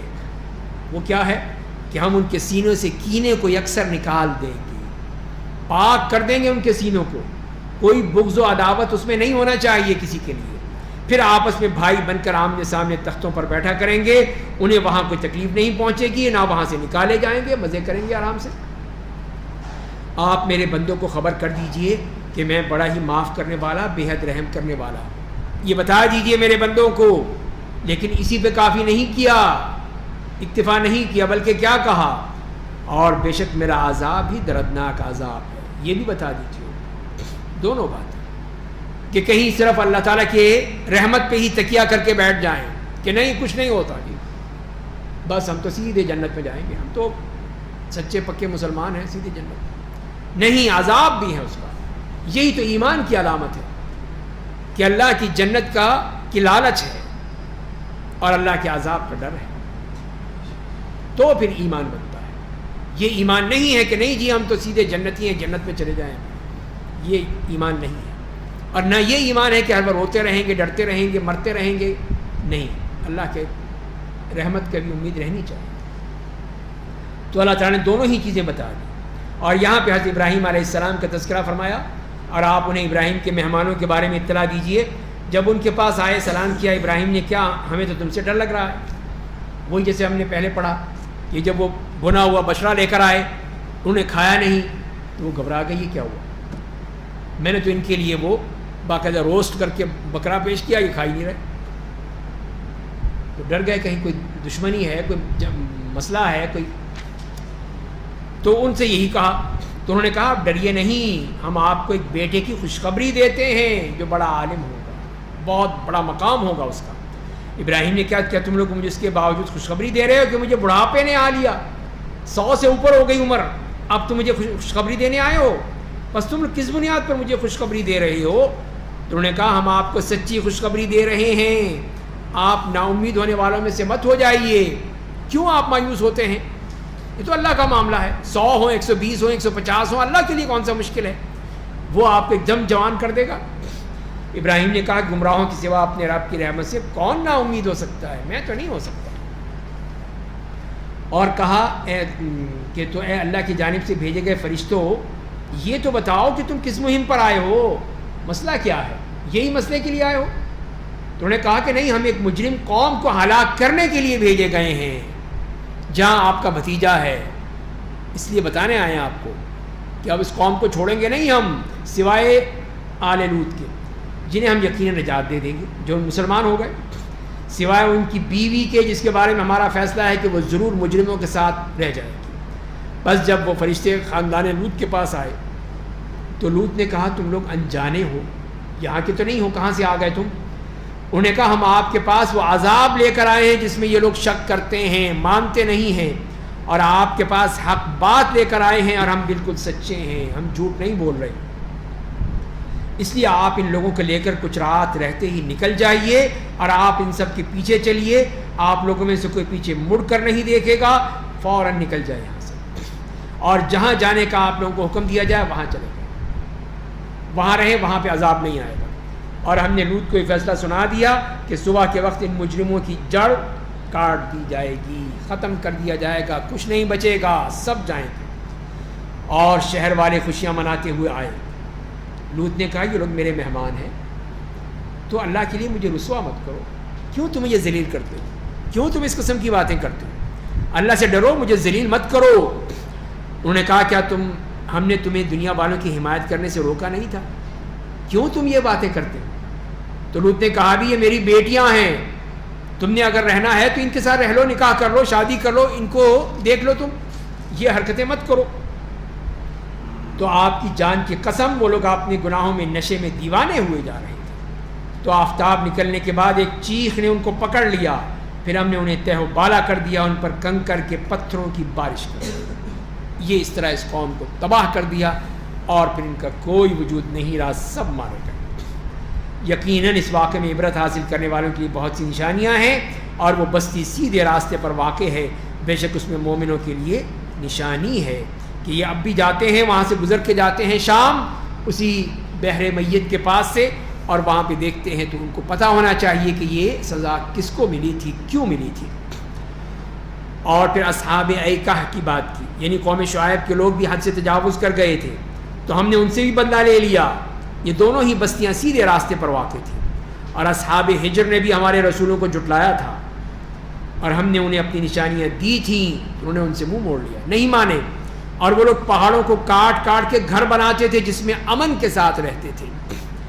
تو صبح کے وقت زبردست چیخ نے انہیں پکڑ لیا، پھر ان کے مال و اسباب ان کے کام نہیں آئے، کوئی چیز کام نہیں آ سکی، اور ہم نے آسمان اور زمین اور ان کے درمیان کی ساری چیزوں کو بیکار نہیں پیدا کیا ہے، اور قیامت یقیناً آئے گی، بس آپ لوگوں سے خوش اسلوبی کے ساتھ درگزر کر جائیے، مخالفین سے بھی شریفانہ درگزر کر دیجئے، معاف کر دیجئے، چھوڑ دیجئے، صبر کیجئے۔ ان ربک هو الخلاق العلیم، بے شک آپ کا ربی پیدا کرنے والا بڑا جاننے والا ہے۔ اور ہم نے آپ کو 7 دہرائی جانے والی آیات اور قرآن عظیم دیا ہے۔ تو یہ اللہ تعالیٰ نے سورہ فاتحہ کے بارے میں فرمایا کہ جس کی 7 آیات ہیں جو بار بار پڑھی جاتی ہیں، ہر رکعت میں پڑھی جاتی ہیں، اور قرآن عظیم یہ کتاب تو قرآن عظیم میں سے ہی ہے، لیکن اس کی عظمت بیان کرنے کے لیے الگ سے بیان کیا کہ یہ سورہ فاتحہ کتنی عظیم صورت ہے جو اللہ نے آپ کو دی ہے۔ آپ اپنی نگاہیں ان چیزوں کی طرف مت بڑھائیے جو ہم نے کافروں کو کئی جماعتوں کو دے رکھی ہیں، ان کے ایمان نہ لانے کا غم مت کیجیے، اور مومنوں کے ساتھ محبت و شفقت کا برتاؤ کیجیے۔ یہ آپ کے جانثار ساتھی ہیں، تو ان کے ساتھ محبت کے ساتھ سلوک کیجیے، اور کہہ دیجیے ان کافروں سے، مشرکین سے کہہ دیجیے کہ میں تمہیں واضح طور پر عذاب الہی سے ڈرانے والا ہوں، جس طرح کا عذاب ہم نے ان لوگوں پر نازل کیا جنہوں نے انسانوں کے گمراہ کرنے کے لیے مکے سے راستے بانٹ کر رکھے تھے. تو یہ ان کا معاملہ تھا کہ انہوں نے راستے بانٹ لیے تھے کہ کس طرح ہم کہاں سے نکلیں گے, کہاں سے جائیں گے, کہاں سے پکڑیں گے. اسی طرح فرمایا کہ جنہوں نے قرآن کے بھی مختلف حصے بنا دیے تھے, بس آپ کے رب کی قسم ہم ان سب سے پوچھیں گے, چھوڑیں گے نہیں ان کو. ان کے کرتوتوں کے بارے میں جو کچھ کر رہے ہیں سب ان کے بارے میں پوچھیں گے. تو بس آپ کا جو حکم دیا جا رہا ہے اسے کھول کر بیان کر دیجئے اور مشرکوں کی پرواہ مت کیجئے. جو آپ کو حکم دیا جا رہا ہے آپ کھول کے بیان کر دیجئے. تو اسی لیے پھر آپ نے جو اللہ تعالیٰ نے ضمانت دے دی تھی, ظاہر ہے وہاں پہ ایک سے ایک بڑھ کر بدماش تھا ان کافروں میں. جیسے کہ ہم پڑھتے ہی ہیں, بڑے جو تھے ولید ابن مغیرہ, عاص ابن وائل, اسود ابن مطلب, اسود ابن عبد یغوث, حارث ابن طلاطلہ. تو اللہ تعالیٰ نے سب کو ایک ہی دن میں ہلاک کر دیا تھا. پھر ابو جہل, عتبہ, شیبہ, ولید ابن عتبہ, امیہ ابن خلف, عقبہ ابن ابی معیط, یہ سب جو بدر میں مارے گئے تھے. اسی لیے اللہ تعالیٰ نے فرمایا کہ آپ مت پریشان مت ہو, آپ اپنا کام کریں, باقی ہم دیکھیں. اللہ نے دکھا دیا پھر کہ ہم مذاق اڑانے والوں سے نمٹنے کے لیے آپ کی طرف سے کافی ہیں, کسی کو چھوڑیں گے نہیں. جو اللہ کے ساتھ کسی دوسرے کو معبود کو شریک بناتے ہیں تو عنقریب جان لیں گے, اور ہم یہ خوب جانتے ہیں کہ ان کی باتوں سے آپ پریشان تنگ دل ہوتے ہیں, آپ کو تکلیف ہوتی ہے, لیکن یہ آپ کا فرض ہے کہ آپ یہ کریں. تو اپنے رب کی تعریف بیان کیجئے, اس کے حضور سجدے کرتے رہیے, اپنے رب کی عبادت کرتے رہیے یہاں تک کہ آپ کو موت آ جائے. مرتے دم تک یہ آپ کا فرض ہے کہ آپ یہ کرتے رہیں, باقی ہمارا معاملہ ہے ہم دیکھ لیں گے. تو یہاں پہ بھی سورہ حجر مکمل ہوتی ہے, اس کے بعد سورہ نحل شروع ہوتی ہے جس کی 128 آیات ہیں. بسم اللہ الرحمن الرحیم. اتی امر اللہ فلا تستعجلوہ سبحانہ وتعالی عما یشرکون. اللہ کا حکم آ چکا ہے, بس اے کافرو تم لوگ جلدی مت مچاؤ, مشرکوں کے شرک سے پاک اور برتر ہے. تو یہاں پہ اس آیت, اس سورت کا ہی جو ابتدائیہ ہی ہے بڑا وہ خطرناک ہے کہ اتی امر اللہ, اللہ کا حکم آ چکا ہے. انتہائی ایک دم سخت قسم کی وارننگ کے ساتھ, وعید کے ساتھ, تنبیہ کے ساتھ کہ تم جلدی مت کرو. اب یہ ہمارا معاملہ ہے, ہم دیکھیں گے. ينزل الملائکۃ بالروح من امرہ علی من یشاء من عبادہ, وہ اپنے فیصلے کے مطابق فرشتوں کو وحی دے کر اپنے بندوں میں سے جس پر چاہتا ہے اتارتا ہے. انہیں حکم دیتا ہے کہ لوگوں کو اس بات سے آگاہ کر دو کہ میرے سوا کوئی معبود نہیں, بس تم لوگ مجھ سے ڈرو, یہ ہے میرا معاملہ. پھر اللہ تعالیٰ نے اپنی یہاں پہ بھی تمام قدرت کے حوالے دیے ہیں اس آیت نمبر 8 تک بھی, کہ آسمان, زمین, انسان, جانور, کشتیوں اور کتنی مفید اشیاء ان سب کے بارے میں یہاں بتا دیا کہ اس نے آسمان اور زمین کو مقصد سے پیدا کیا ہے. وہ مشرکوں کے شرک سے برتر و بالا ہے. اس نے انسان کو نطفے سے پیدا کیا, پھر اچانک کھلم کھلا جھگڑالو بن جاتا ہے, اپنی اصل کو بھول جاتا ہے کہ میں ہوں کیا. اس نے چوپایوں کو پیدا کیا جس میں تمہارے لیے گرمی کا سامان ہے, حاصل کرنے کا سامان ہے, منافع ہیں. ان میں سے بعض جانوروں کا تم گوشت کھاتے ہو, ان میں تمہارے لیے زینت و جمال کا سامان بھی ہے. جب شام کو ان کو چراگاہ سے گھر واپس لاتے ہو اور جب صبح چراگاہ کی طرف لے جاتے ہو تو ایک خوبصورت منظر ہوتا ہے کہ سارے وہ جانور, وہ ریوڑ, کوئی اونٹ ہیں, گھوڑے ہیں, بکریاں ہیں, بھیڑیں ہیں, گائیں ہیں, کتنی شان و شوکت سے جاتی ہیں کہ اللہ کی قدرت. تو اسی لیے فرمایا کہ یہ خوبصورتی بھی ہے. اور وہ جانور جو تمہارے بوجھ ان شہروں تک لے جاتے ہیں جہاں تم بہت ہی پریشانی اور جانفشانی سے پہنچ سکتے تھے, تو یہ جانور کام آتے ہیں وہاں پہ. اب یہ اللہ تعالیٰ نے جیسے پہاڑوں پر چڑھنے کے لیے اب گدھا ہے وہ چڑھ جاتا ہے آرام سے.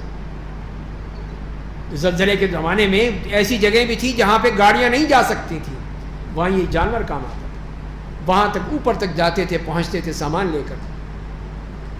تو فرمایا کہ وہ جانور جو تمہارے بوجھ ان شہروں تک لے جاتے ہیں جہاں تم بہت ہی پریشانی اور جانفشانی سے پہنچ سکتے تھے, بے شک تمہارا رب بڑی شفقت والا, بے حد رحم کرنے والا ہے. اس نے گھوڑوں اور خچروں اور گدھوں کو پیدا کیا تاکہ تم ان پر سوار ہو جاؤ اور تمہاری زینت بنے, اور وہ ایسی چیزیں پیدا کرتا ہے جنہیں تم جانتے ہی نہیں. اگر ان کو اس وقت بتایا جاتا کہ اب اس کے بعد ہوائی جہاز بھی ہوں گے, ٹرینیں بھی ہوں گی, بسیں بھی ہوں گی, گاڑیاں بھی ہوں گی, ٹرک بھی ہوں گے، یہ بھی ہوں گے، تو یہ کیا کہہ رہے ہیں؟ سمجھ ہی نہیں سکتے تھے، تصور ہی نہیں تھا. تو اسی لیے اللہ تعالیٰ نے صاحب ایک بات کہہ دی اتنی سی، وَيَخْلُقُ مَا لَا تَعْلَمُونَ، اور وہ کچھ پیدا کرے گا جو تم جانتے نہیں. ہمارے لیے بھی یہ صادق ہے، ان کے لیے بھی صادق ہے. ان کے لیے اس لیے کہ ان کو سامنے صرف جانور ہی تھے، یہ چیزیں نہیں تھیں. ہمارے سامنے یہ چیزیں آ گئیں، ہمیں آئندہ کا نہیں پتا کہ آئندہ کیا ہوگا. کوئی نئی چیز آ جائے پھر کہ یہیں پہ آپ کرسی پہ بٹن دبائیں اور فوراً آپ کے گھر چلے جائیں، پھر ہو سکتا ہے. اب آ گئی اس طرح کی ٹیکسیاں آ رہی ہیں، بٹن دبایا آپ آسمان میں گئے اور ساری ٹریفک جو ہے وہ آسمان پہ چل رہی ہے، زمین پہ کچھ بھی نہیں، ساری سڑکیں خالی پڑی. یہ کیوں نہیں کر سکتے؟ اللہ تعالیٰ سب کچھ کر سکتے ہیں. وَيَخْلُقُ مَا لَا تَعْلَمُونَ، جو چاہے پیدا کر دے. اور سیدھی راہ بتا دینا اللہ پر واجب ہے. بعض راستے ٹیڑھے ہوتے ہیں، اگر اللہ چاہتا تم سب کو ہدایت دے دیتا. اسی نے آسمان سے تمہارے لیے بارش نازل کی ہے، اس کے بعد اس سے پینے کے کام آتے ہیں. بعض سے ایسے درخت اگتے ہیں جنہیں تم اپنے جانوروں کو چراتے ہو، یہ چراگاہیں ہیں. اس کے ذریعے تمہارے لیے کھیتی، زیتون اور کھجور کے درخت، متعدد قسم کے انگور، ہر قسم کے پھل اگاتا ہے. بے شک ان میں لوگوں کے لیے نشانی ہے، غور و فکر کرتے ہیں. یہ سب اللہ کی قدرت کے کرشمے ہیں. تو یہ غور و فکر کرنے کے لیے، سوچنے سمجھنے کے لیے کہ یہ وہ ذات ہے جو عبادت کے لائق ہے. اس نے سب کچھ پیدا کیا ہے، اور اس نے تمہارے لیے رات اور دن، آفتاب و ماہتاب کو اپنے حکم کے تابع بنا دیا، اور ستارے بھی اس کے حکم کے تابع ہیں. بے شک ان تمام باتوں میں ان لوگوں کے لیے نشانیاں ہیں جو عقل مند ہیں، جو عقل رکھتے ہیں، وہ سوچتے ہیں، غور و فکر کرتے ہیں. اور ان چیزوں کو بھی تابع بنا دیا جنہیں اس نے تمہارے لیے زمین میں پیدا کیا ہے، جو مختلف رنگوں کے ہیں. بے شک اس میں ان لوگوں کی نشانی ہے جو نصیحت قبول کرتے ہیں، کہیں فکر، کہیں عقل، کہیں نصیحت، تاکہ لوگ سمجھیں، اس کو کوشش کریں سمجھنے کی. اور اسی نے سمندر کو تابع کر دیا تاکہ تم اس میں سے تازہ گوشت نکالو، مچھلی کا گوشت تازہ نکالو اور کھاؤ. اور اس سے وہ زیور نکالو جسے تم پہنتے ہو. یہی موتی اور جواہرات، یہ سیپیوں میں سے، یہ اللہ کی طرف سے کتنا بڑا خزانہ ہے تمہارے لیے. اور تم کشتیوں کو دیکھتے ہو کہ وہ سمندر کا پانی چیرتی ہوئی آگے بڑھتی رہتی ہے، کس طرح وہ سفر کرتی ہے، تاکہ تم اس کی پیدا کی روزی کو تلاش کرو، تاکہ تم اس کے شکر گزار بن جاؤ. تو یہ بھی مقصد ہے کہ شکر ادا کرو. اور اس نے زمین میں پہاڑ رکھ دیے تاکہ تمہیں وہ اٹھائے ہوئے ڈگمگاتی نہ رہے. تو یہ پہاڑ وہ کیلے ہیں، وہ میخیں ہیں جو اللہ نے زمین میں گاڑ دی ہیں تاکہ زمین کہیں ڈگمگانے نہ لگے. اور نہریں اور راستے بنائے تاکہ تم اس میں منزل پا سکو. اور کئی دیگر نشانیاں بنائیں جن سے اور ستاروں سے وہ رہنمائی حاصل کرتے ہیں. تو یہ ستاروں سے بھی رہنمائی حاصل کرتے ہیں. ان کے پاس پہلے وہ چیزیں تو نہیں تھیں کہ کہاں سے راستہ نکالیں، تو ستاروں کے ذریعے سے کہتے تھے یہ ستارہ فلاں ہے، یہ ستارہ ادھر ہے، یہ ستارہ ادھر. تو یہ رہنمائی بھی حاصل کرتے تھے. افمن یخلق کمن لا یخلق افلا تذکرون، کیا جو اللہ پیدا کرتا ہے وہ اس کے مانند ہے جو پیدا نہیں کرتا؟ کیا تم نصیحت قبول نہیں کرتے ہو؟ اور اگر تم اللہ کی نعمتوں کو شمار کرنا چاہو گے تو شمار نہیں کر سکتے، گن نہیں سکتے تم. فرمایا کہ بے شک اللہ بڑا مغفرت کرنے والا، بے حد رحم کرنے والا ہے. اور اللہ ان باتوں کو جانتا ہے جنہیں تم چھپاتے ہو، اور جنہیں تم ظاہر کرتے ہو سب کچھ جانتا ہے. اس کے علم سے کوئی چیز باہر نہیں ہے. اور جن معبودوں کو وہ اللہ کے سوا پکارتے ہیں وہ کچھ بھی پیدا نہیں کرتے ہیں، خود پیدا کیے جاتے ہیں. وہ مردے بے جان ہیں، کچھ بھی شعور نہیں رکھتے ہیں دوبارہ کب اٹھائے جائیں گے. تو یہ ان کے اوپر مشرکین پہ فرد جرم عائد کر دی گئی کہ یہ تم کیا کر رہے ہو، ان کی پوجا کرتے ہو جو تمہارے کسی کام کے نہیں. تم سب کا معبود تو ایک ہے. بس جو لوگ آخرت پہ ایمان نہیں رکھتے ان کے دل انکار کرتے ہیں، اور اس حال میں کہ وہ تکبر کرتے ہیں، تکبر، غرور اور انکار. بے شک اللہ ان تمام باتوں کو جانتا ہے جنہیں وہ چھپاتے ہیں، جنہیں وہ ظاہر کرتے ہیں. وہ تکبر کرنے والوں کو بالکل پسند نہیں کرتا ہے. اور جب ان سے کہا جاتا ہے کہ یہ بتاؤ تمہارے رب نے نازل کیا ہے، کیا نازل کیا ہے بتاؤ ذرا، تو وہ کہتے ہیں کیا تکبر دیکھیے کہ پچھلی اور قوموں کی کہانیاں کس سے ہیں اور کیا ہے. یہ ہے ان کی بدبختی، تکبر، تاکہ قیامت کے دن اپنے سارے گناہوں کا بوجھ اٹھائیں، اور ان لوگوں کے کچھ گناہوں کا بھی جنہیں بغیر علم گمراہ کرتے رہے تھے. جان لو کہ وہ بہت ہی برا بوجھ اٹھاتے پھریں گے، اپنے بوجھ بھی اور جن کو گمراہ کیا تھا ان کے بوجھ بھی، سب اپنی پیٹھ پر لاد کے پھر وہ قیامت کے دن پہنچیں گے. تو جو لوگ ان سے پہلے گزر چکے ہیں انہیں سازش کی تو اللہ نے ان کی عمارت کو جڑوں سے گرا دیا، بالکل ان کی جڑیں اکھیڑ دی، بس ان پر چھت ان کے اوپر سے آ گری، اللہ کا عذاب ان پر اسی جہت سے آ گیا جس کے بارے میں وہ سوچ بھی نہیں سکتے تھے کہاں سے آئے گا، ایک دم عذاب آیا اور سب کچھ ختم ہو گیا۔ پھر قیامت کے دن اللہ انہیں رسوا کرے گا اور کہے گا کہاں ہیں میرے شرکاء جن کے بارے میں تم جھگڑتے تھے، اہل توحید سے جھگڑتے تھے کہ نہیں نہیں یہ تو سب کچھ ہیں، یہی تو مشکل کشا ہیں، یہی تو غوث اعظم ہیں، یہی تو کام لیں گے ہمارے۔ اہل علم کہیں گے آج بے شک رسوائی اور عذاب کافروں کے لیے ہے۔ ان کی روحیں فرشتے اس حال میں قبض کریں گے جب وہ اپنے آپ پر ظلم کر رہے ہوں گے، تو وہ نیاز مندی کرتے ہوئے کہیں گے ہم نے کوئی برا کام تو نہیں کیا تھا، ہم نے تو کچھ بھی نہیں کیا، بڑے ہی وہ معصوم بن جائیں گے۔ تو ان سے کہا جائے گا ہاں بے شک تم لوگ جو کچھ کیا کرتے تھے انہیں اللہ خوب جانتا ہے، سارے تمہارے اعمال کو جانتا ہے، بس تم جہنم کے دروازوں میں داخل ہو جاؤ جہاں تم ہمیشہ کے لیے رہو گے، جو تکبر کرنے والوں کے لیے بہت ہی برا ٹھکانہ ہے۔ وہاں تمہیں اصل پتہ چلے گا حقیقت کیا ہے کہ وہ تمہیں اللہ تعالیٰ دکھا دے گا۔ اور تقویٰ کی راہ اختیار کرنے والوں سے پوچھا جائے گا کہ تمہارے رب نے کیا نازل کیا، تم بتاؤ۔ ان سے پوچھا تو انہوں نے یہ کہا الٹی بات کہ کہانیاں کس سے، اب تم بتاؤ تم کیا کہیں گے؟ تو وہ یہ کہیں گے کہ بھلائی نازل کی تھی، جو لوگ نیک عمل کریں گے اس دنیا میں بھلائی ملے گی اور آخرت کا گھر یقیناً زیادہ بہتر ہوگا، اللہ سے ڈرنے والوں کا گھر بہت ہی اچھا ہوگا۔ تو یہ دیکھیے انہوں نے اللہ کی تعریف فرمائی، اللہ کی کتاب کا حق بیان کیا۔ عدن کے باغات ہوں گے جن میں وہ داخل ہو جائیں گے، ان کے نیچے نہریں جاری ہوں گی، ان جنتوں میں ان کی خواہش کے مطابق ہر چیز ان کو ملے گی۔ اللہ تقوی والوں کو ایسے ہی بدلہ دیتا ہے۔ ان کی روحوں کو فرشتے اس حال میں قبض کرتے ہیں کہ وہ خوش ہو جاتے ہیں، کہتے ہیں تم پر سلام ہو، جو کچھ دنیا میں کرتے رہے تھے ان کے سبب جنت میں داخل ہو جاؤ۔ تو ان کے اعمال کے بعد اللہ تعالیٰ اپنی رحمت سے ان کو جنت میں بھیج دے گا۔ اب اہل کفر کی بات کی، کیا اہل کفر اس بات کا انتظار کر رہے ہیں کہ فرشتے ان کی جان نکالنے کے لیے آ جائیں یا آپ کے رب کا حکم آ جائے؟ ان سے پہلے کے لوگوں نے بھی ایسا کیا، اللہ نے ان پر ظلم نہیں کیا لیکن وہ خود اپنے آپ پر ظلم کرتے رہے تھے، بس ان کے برے اعمال نے انہیں آ لیا اور جس عذاب کا وہ مذاق اڑایا کرتے تھے اسی نے انہیں آ گھیرا۔ وہ پہلے مذاق اڑاتے تھے کہ کیا آئے گا، کہاں سے آئے گا، کیسے آئے گا، بتاؤ ہمیں، دکھاؤ ہمیں، پھر جب آ جائے گا پھر کچھ نہیں ہو سکتا، اب وہ بھاگ نہیں سکتے۔ اور مشرکین کہتے ہیں اگر اللہ چاہتا تو ہم اور ہمارے باپ دادا اس کے سوا کسی کی عبادت نہ کرتے اور نہ بغیر اس کے حکم کی کسی چیز کو حرام قرار دیتے۔ ان سے پہلے کے لوگوں نے بھی ایسے ہی کیا تھا، بس رسولوں کی ذمہ داری تو پیغام حق کو واضح طور پر پہنچا دینا ہے۔ تو یہاں پہ ان لوگوں نے بھی اپنی تقدیر کو دلیل بنایا ہے، اللہ چاہتا تو ہم نہ کرتے۔ اب مطلب یہ ہے کہ اللہ تعالیٰ نے چاہا ہے کہ ہم شرک کریں، کفر کریں، تو پھر سزا کس بات کی؟ تو یہ جیسے میں پہلے بھی عرض کر چکا ہوں کہ یہ فرق ہے، ایک اللہ تعالیٰ کی چاہت ہے، اس کی خوشنودی ہے، اس کی مرضی ہے، ایک اس کا صرف ارادہ ہے۔ تو یوں کہیں کہ اللہ تعالیٰ نے ابلیس کو جو پیدا کیا اللہ تعالیٰ چاہتا تھا کہ یہاں پہ شرک ہو، اس کی پسندیدہ بات تھی؟ نہیں، اس کا یہ نظام تھا، سسٹم تھا کہ وہ چاہتا یہی تھا کہ یہاں پر دونوں چیزیں ہوں، شر بھی ہو خیر بھی ہو، حق بھی ہو باطل بھی ہو، اسلام بھی ہو کفر بھی ہو، اور پھر انسان اس میں سے خود اختیار کرے۔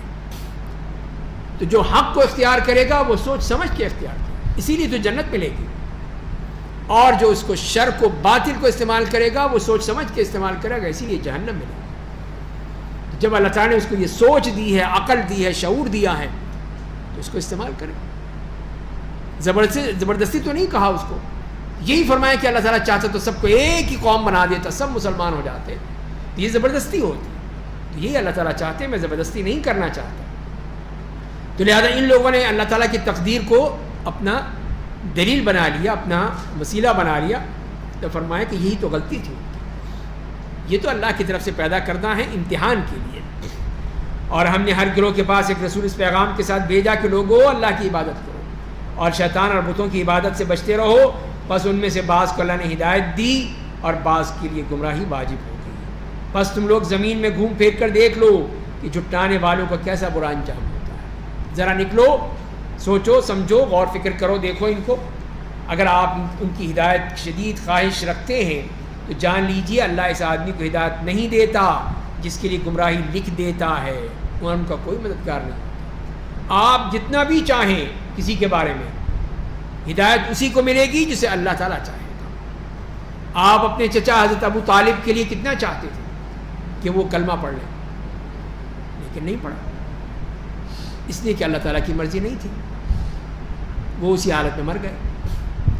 تو یہ ہے، اسی لیے فرمایا جا رہا ہے کہ آپ اگر چاہیں کسی کی ہدایت کے بہت ہی حریص ہوں تو یہ ہدایت اسی وقت ہوگی جو اللہ کا حکم، اگر نہیں ہے تو کوئی فائدہ نہیں ہے. وَأَقْسَمُوا بِاللَّهِ جَهْدَ أَيْمَانِهِمْ، اور اہل کفر اللہ کے بڑی سخت قسمیں کھاتے تھے کہ جو مر جائے گا اللہ اسے زندہ نہیں کرے گا، ہو ہی نہیں سکتا، ممکن ہی نہیں، ہو ہی نہیں سکتا، کیسے زندہ ہوگا؟ فرمایا کہ ہاں وہ زندہ کیے جائیں گے، یہ اللہ کا وعدہ برحق ہے، اللہ کا وعدہ ہے یہ، لیکن اکثر لوگ نہیں جانتے ہیں، تاکہ جس بات کی صداقت میں اختلاف کرتے رہے تھے اسے ان کے لیے ظاہر کر دے، اور تاکہ اہل کفر جان لیں کہ وہ اپنی قسموں میں جھوٹے تھے، قسمیں کھا کھا کے جو کہہ رہے تھے جھوٹ بول رہے تھے. جب ہم کسی چیز کا ارادہ کرتے ہیں تو اسے صرف یہ کہتے ہیں کہ ہو جا، وہ ہو جاتی ہے. یہ ہے ہمارا معاملہ، تو لہذا ہم نے اس کو اسی طرح کرنا ہے. والذین ہاجروا فی اللہ من بعد ما ظلموا، اور جن لوگوں نے ان پر ظلم کیے جانے کے بعد اللہ کی خاطر ہجرت کی، ہم انہیں دنیا میں اچھا ٹھکانہ دیں گے، اور آخرت کا اجر تو بہت بڑا ہوگا. کاش کہ اس حقیقت کو انہیں علم ہوتا. یہ ہجرت کے بارے میں فرما دیا کہ جن لوگوں نے اس طرح ظلم کے ساتھ، کفر کے ساتھ، شرک کے ساتھ رہنا پسند نہیں کیا، اور پھر وہ اللہ کے حکم سے کہیں اور آ گئے، تو اللہ تعالیٰ ان کو بہت بڑا اجر دے گا. جن لوگوں نے اللہ کی راہ میں تکلیفوں پر صبر کیا، جو ہر حال میں اپنے رب پر بھروسہ کرتے ہیں. ہم نے آپ سے پہلے صرف مردوں کو ہی پیغمبر بنا کر بھیجا تھا، عورتوں کو نہیں بنایا، جن پر اپنی وحی نازل کرتے تھے. بس اگر تم لوگ نہیں جانتے تو تورات و انجیل کا علم رکھنے والے سے پوچھ لو، کچھ نہیں پتا تو پوچھ لو ان سے. تو عمومی طور پر بھی یہ بات لی جا سکتی ہے کہ فصل و اہل ذکر سے مراد علماء ہے، کہ ان سے پوچھو اگر تم نہیں جانتے ہو، خود ہی اجتہاد کرنے مت بیٹھ جاؤ. تو اسی طرح ان سے بھی کہا گیا کہ ذرا ان سے پوچھو. تو ہم نے انہیں معجزات اور کتابیں دے کر بھیجا تھا، آپ پر ہم نے قرآن نازل کیا ہے تاکہ لوگوں کے لیے جو کچھ نازل کیا گیا ہے آپ ان کے لیے کھول کر بیان کر دیجئے، اور تاکہ لوگ غور و فکر کریں.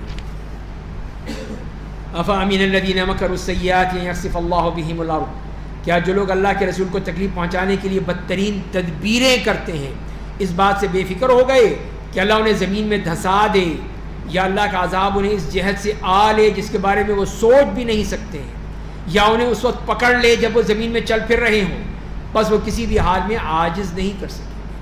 تو یہ اللہ کا عذاب کسی طور پہ بھی آ سکتا ہے، کہیں سے بھی آ سکتا ہے، کبھی بھی آ سکتا ہے، اس میں کوئی وہ وقت متعین نہیں ہے.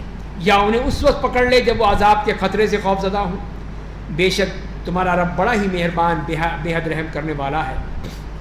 تو کیا انہوں نے ان چیزوں کو نہیں دیکھا ہے جنہیں اللہ نے پیدا کیا ہے، جن کے سائے نہایت انکساری کے ساتھ سجدہ کرتے ہوئے دائیں اور بائیں جھک جاتے ہیں. اولم یروا الی ما خلق اللہ من شیء یتفیأ ظلالہ، ان کے سائے دائیں اور بائیں جانب سجدہ کرتے ہوئے دائیں بائیں جھکے رہتے ہیں.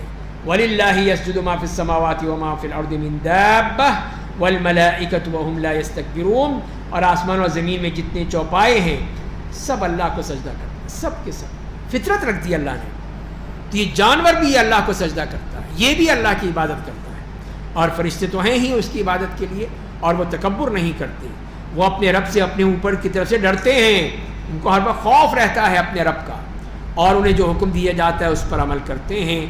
تو یہاں یہ آیت سجدہ ہے.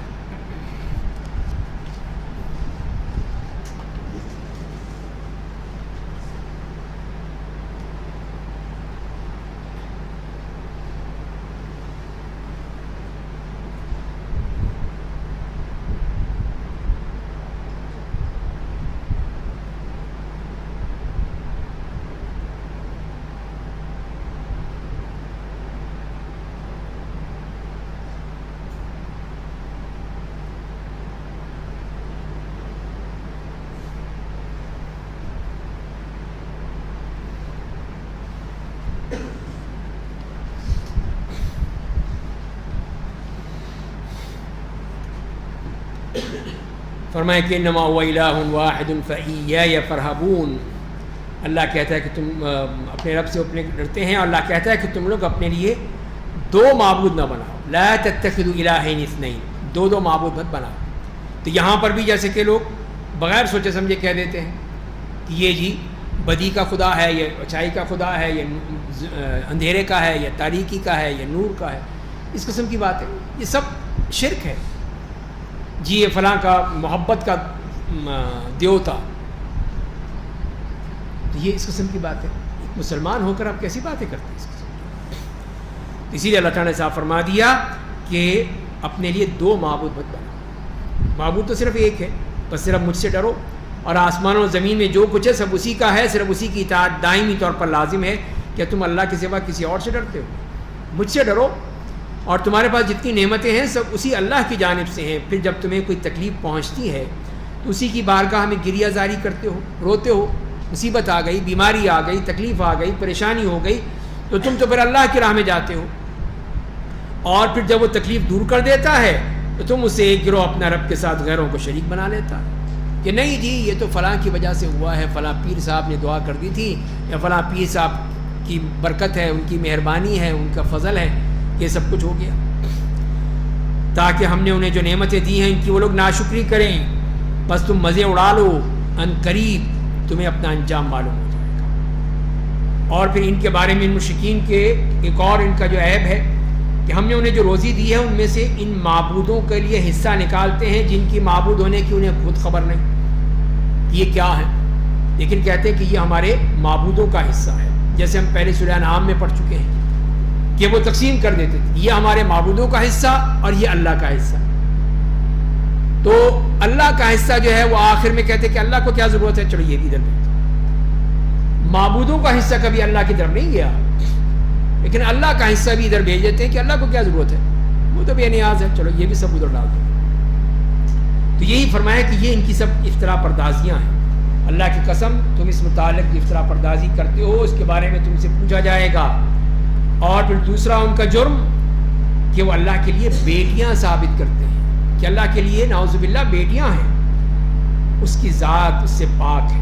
اپنے لیے وہ جس چیز کی وہ خواہش کرتے ہیں تو اللہ تعالیٰ کو نہیں ضرورت چاہیے، نہ بیٹیوں کی نہ بیٹوں کی. اور تمہارا کیا حشر ہوتا ہے، ان کا بھی وہ ایک نمونہ بتا دیا.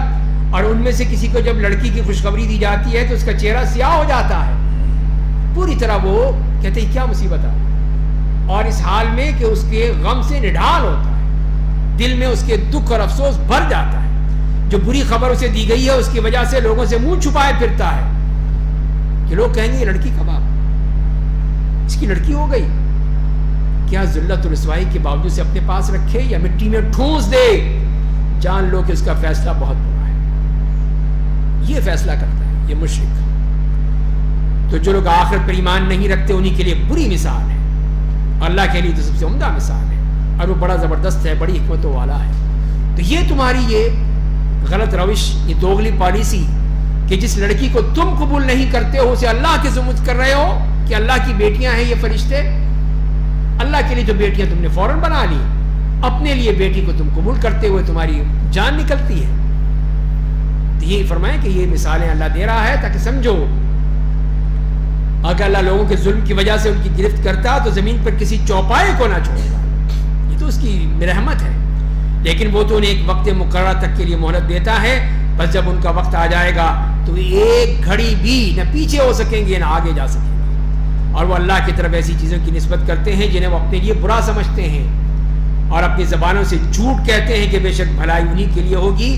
بلا شبہ انہی کے لیے جہنم کی آگ ہے اور وہی جہنمیوں کے آگے آگے ہوں گے. تاللہ لقد ارسلنا الی امم من قبلک، اللہ کی قسم ہم نے آپ سے پہلے گزر جانے والی امتوں کے پاس رسول بھیجے تھے، تو شیطان نے ان کے اعمال بد کو ان کی نگاہوں میں خوبصورت بنا دیا، مزین کر دیا. بس وہ آج ان کا دوست ہے. جیسے اس نے کہا کہ میں ان کو ساتھ چلوں گا، بتاؤں گا، ان کی رہنمائی کروں گا، اور ان کے لیے آخرت میں دردناک عذاب ہے. ہم نے آپ پر کتاب اس لیے نازل کی ہے تاکہ جس بات میں وہ آپس میں اختلاف کرتے ہیں اسے آپ ان کے لیے کھول کھول کر بیان کر دیجیے. اور وہ کتاب ان لوگوں کے لیے ہدایت اور رحمت ہے جو اللہ پر ایمان رکھتے ہیں. تو لہذا جو اللہ کی کتاب پر ایمان رکھیں گے، اس کو مانیں گے، وہی کامیاب ہوں گے۔ اس کے بعد پھر اللہ تعالیٰ کی قدرت کا کرشمہ ہے، اللہ نے آسمان سے پانی اتارا جس کے ذریعے اسے زمین کو مردہ ہو جانے کے بعد زندگی بخشی۔ بے شک اس میں لوگوں کی نشانی ہے جو دل کے کان سے سنتے ہیں، دل کے بھی جو کان ہے یعنی اپنے دل سے سنتے ہیں اس بات کو، تو وہ ہے۔ اور بے شک تمہارے لیے چوپایوں میں بھی عبرت ہے، جس کے پیٹ میں جو گوبر اور خون ہے ان کے درمیان سے خالص دودھ نکال کر ہم تمہیں پلاتے ہیں، جو پینے والوں کے لیے بڑا ذائقہ دار ہوتا ہے۔ کہ وہی جانور، وہی اس کا پیٹ، وہی اس کا معدہ کہ جس میں گوبر بھی ہے، جس میں خون بھی ہے، اور وہیں سے وہ پاک شفاف دودھ بھی ہے۔ یہ اللہ تعالیٰ کا کرشمہ ہے، اس کی کتنی بڑی نعمت ہے کہ نہ اس میں کوئی بدبو آتی ہے کہ گوبر کی بدبو آ رہی ہوگی، نہ خون کی آمیزش ہوتی ہے کہ اس میں کوئی سرخی نظر آ رہی ہو، بالکل پاک صاف شفاف۔ یہ ہے اللہ کا کتنی بڑی نعمت ہے۔ اور کھجوروں اور انگوروں کے پھلوں سے تم لوگ نشہ اور شراب اور کھانے کی عمدہ چیزیں تیار کرتے ہو، بے شک اس میں ان لوگوں کی نشانی ہے جو عقل سے کام لیتے ہیں۔ یہ کھجور اور انگور کے پھل بھی کہ اس سے وہ نشہ بھی بناتے ہیں، لیکن جو جائز چیزیں ہیں وہ بھی بنتی ہیں اس میں، وہ بھی ہیں اس میں۔ اور آپ کے رب نے یہ تیسری ایک اور نعمت بتا دی، اور آپ کے رب نے شہد کی مکھی کو حکم دیا تو پہاڑوں اور درختوں اور لوگوں کے بنائے ہوئے چھپروں پر اپنا گھر بنا، اس کی فطرت میں ڈال دیا۔ پھر تمام قسم کے پھلوں سے غذا حاصل کر، پھر اپنے رب کے راستوں پر چلی جا جو آسان بنا دی گئی ہے۔ اب اس کے پیٹ سے جو پینے کے لیے چیز نکلتی ہے جس کے رنگ مختلف ہوتے ہیں، اس میں لوگوں کے لیے شفا ہے۔ یہ ہے شفا۔ بے شک اس میں لوگوں کی نشانی ہے جو غور و فکر کرتے ہیں کہ یہ دیکھو اللہ تعالیٰ نے کس طرح بنایا ہے کہ یہ شہد کی مکھی پورے اس علاقے میں ان پھولوں سے، ان درختوں سے کس طرح وہ رس جمع کرتی ہے، اور رس اس کے پیٹ میں جاتا ہے، پھر اس کو کس نظام کے تحت اس چھتے میں جمع کرتی ہے، وہاں سے تم نکالتے ہو۔ اس میں تمہارے لیے شفا ہے، تو اس میں کوئی بیماری نہیں ہو سکتی، یہ شفا ہے۔ اور اللہ نے تم لوگوں کو پیدا کیا ہے تو پھر تمہاری روح کو قبض کر لیتا ہے، تم میں سے بعض گھٹیا عمر تک پہنچا دیے جاتے ہیں، یعنی بہت بڑی عمر تک، تاکہ بہت کچھ جاننے کے بعد بھی ایسا ہو جائے جیسے کچھ بھی یاد نہیں رہا۔ بڑھاپے میں سٹیا جاتا ہے انسان، کچھ یاد ہی نہیں رہتا پھر کیا ہوا، بالکل وہ اس سے بری ہو جاتا ہے۔ بے شک اللہ بڑا جاننے والا، بڑی قدرت والا ہے۔ اللہ نے تم میں سے بعض کو بعض پر روزی میں برتری دی ہے، بس جنہیں فضیلت دی گئی ہے وہ اپنی روزی اپنے غلاموں کو نہیں دے دیتے۔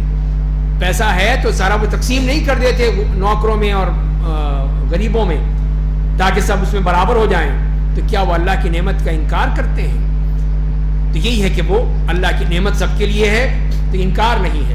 اللہ نے تمہارے لیے تمہاری جنس کی بیویاں بنائی، تمہاری بیویوں سے تمہارے لیے بیٹے اور پوتے عطا کیے، روزی کے طور پر پاکیزہ چیزیں عطا کی۔ ذرا غور کرو اپنی نعمتوں پر، کیا وہ لوگ باطل معبودوں پر ایمان رکھتے ہیں، اللہ کی نعمت کا انکار کرتے ہیں؟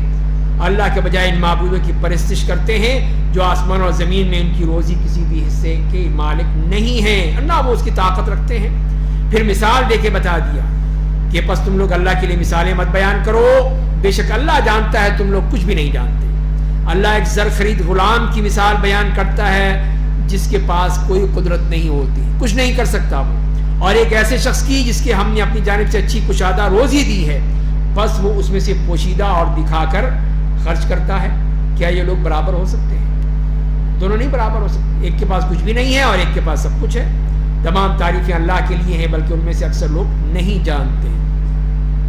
اور ایک اور مثال دی، اللہ تعالیٰ دو آدمیوں کی مثال بیان کرتا ہے، ان میں سے گونگا ہے، کچھ نہیں کر سکتا، کسی کام کی قدرت نہیں رکھتا، اور وہ اپنے آقا کے لیے بوجھ ہوتا ہے، جہاں کہیں بھی اسے بھیجتا ہے کوئی بھلائی لے کر نہیں آتا، کچھ کر ہی نہیں سکتا، وہ بول ہی نہیں سکتا۔ تو کیا وہ اس آدمی کے برابر ہو سکتا ہے جو انصاف کا حکم دیتا ہے اور وہ سیدھی راہ پر گامزن ہوتا ہے؟ دونوں برابر کیسے ہو سکتے ہیں کہ یہ گونگا بول نہیں سکتا اور یہ بول سکتا ہے، علم ہے، انصاف کے ذریعے فیصلے کر رہا ہے، دونوں برابر نہیں ہو سکتے ہیں۔ تو یہاں پر ہم رکتے ہیں، کل انشاءاللہ یہیں سے شروع کریں گے۔ اللہ تعالیٰ ہمیں قرآن کو سمجھنے اور عمل کرنے کی توفیق عطا فرمائے۔ وآخر دعوانا الحمدللہ۔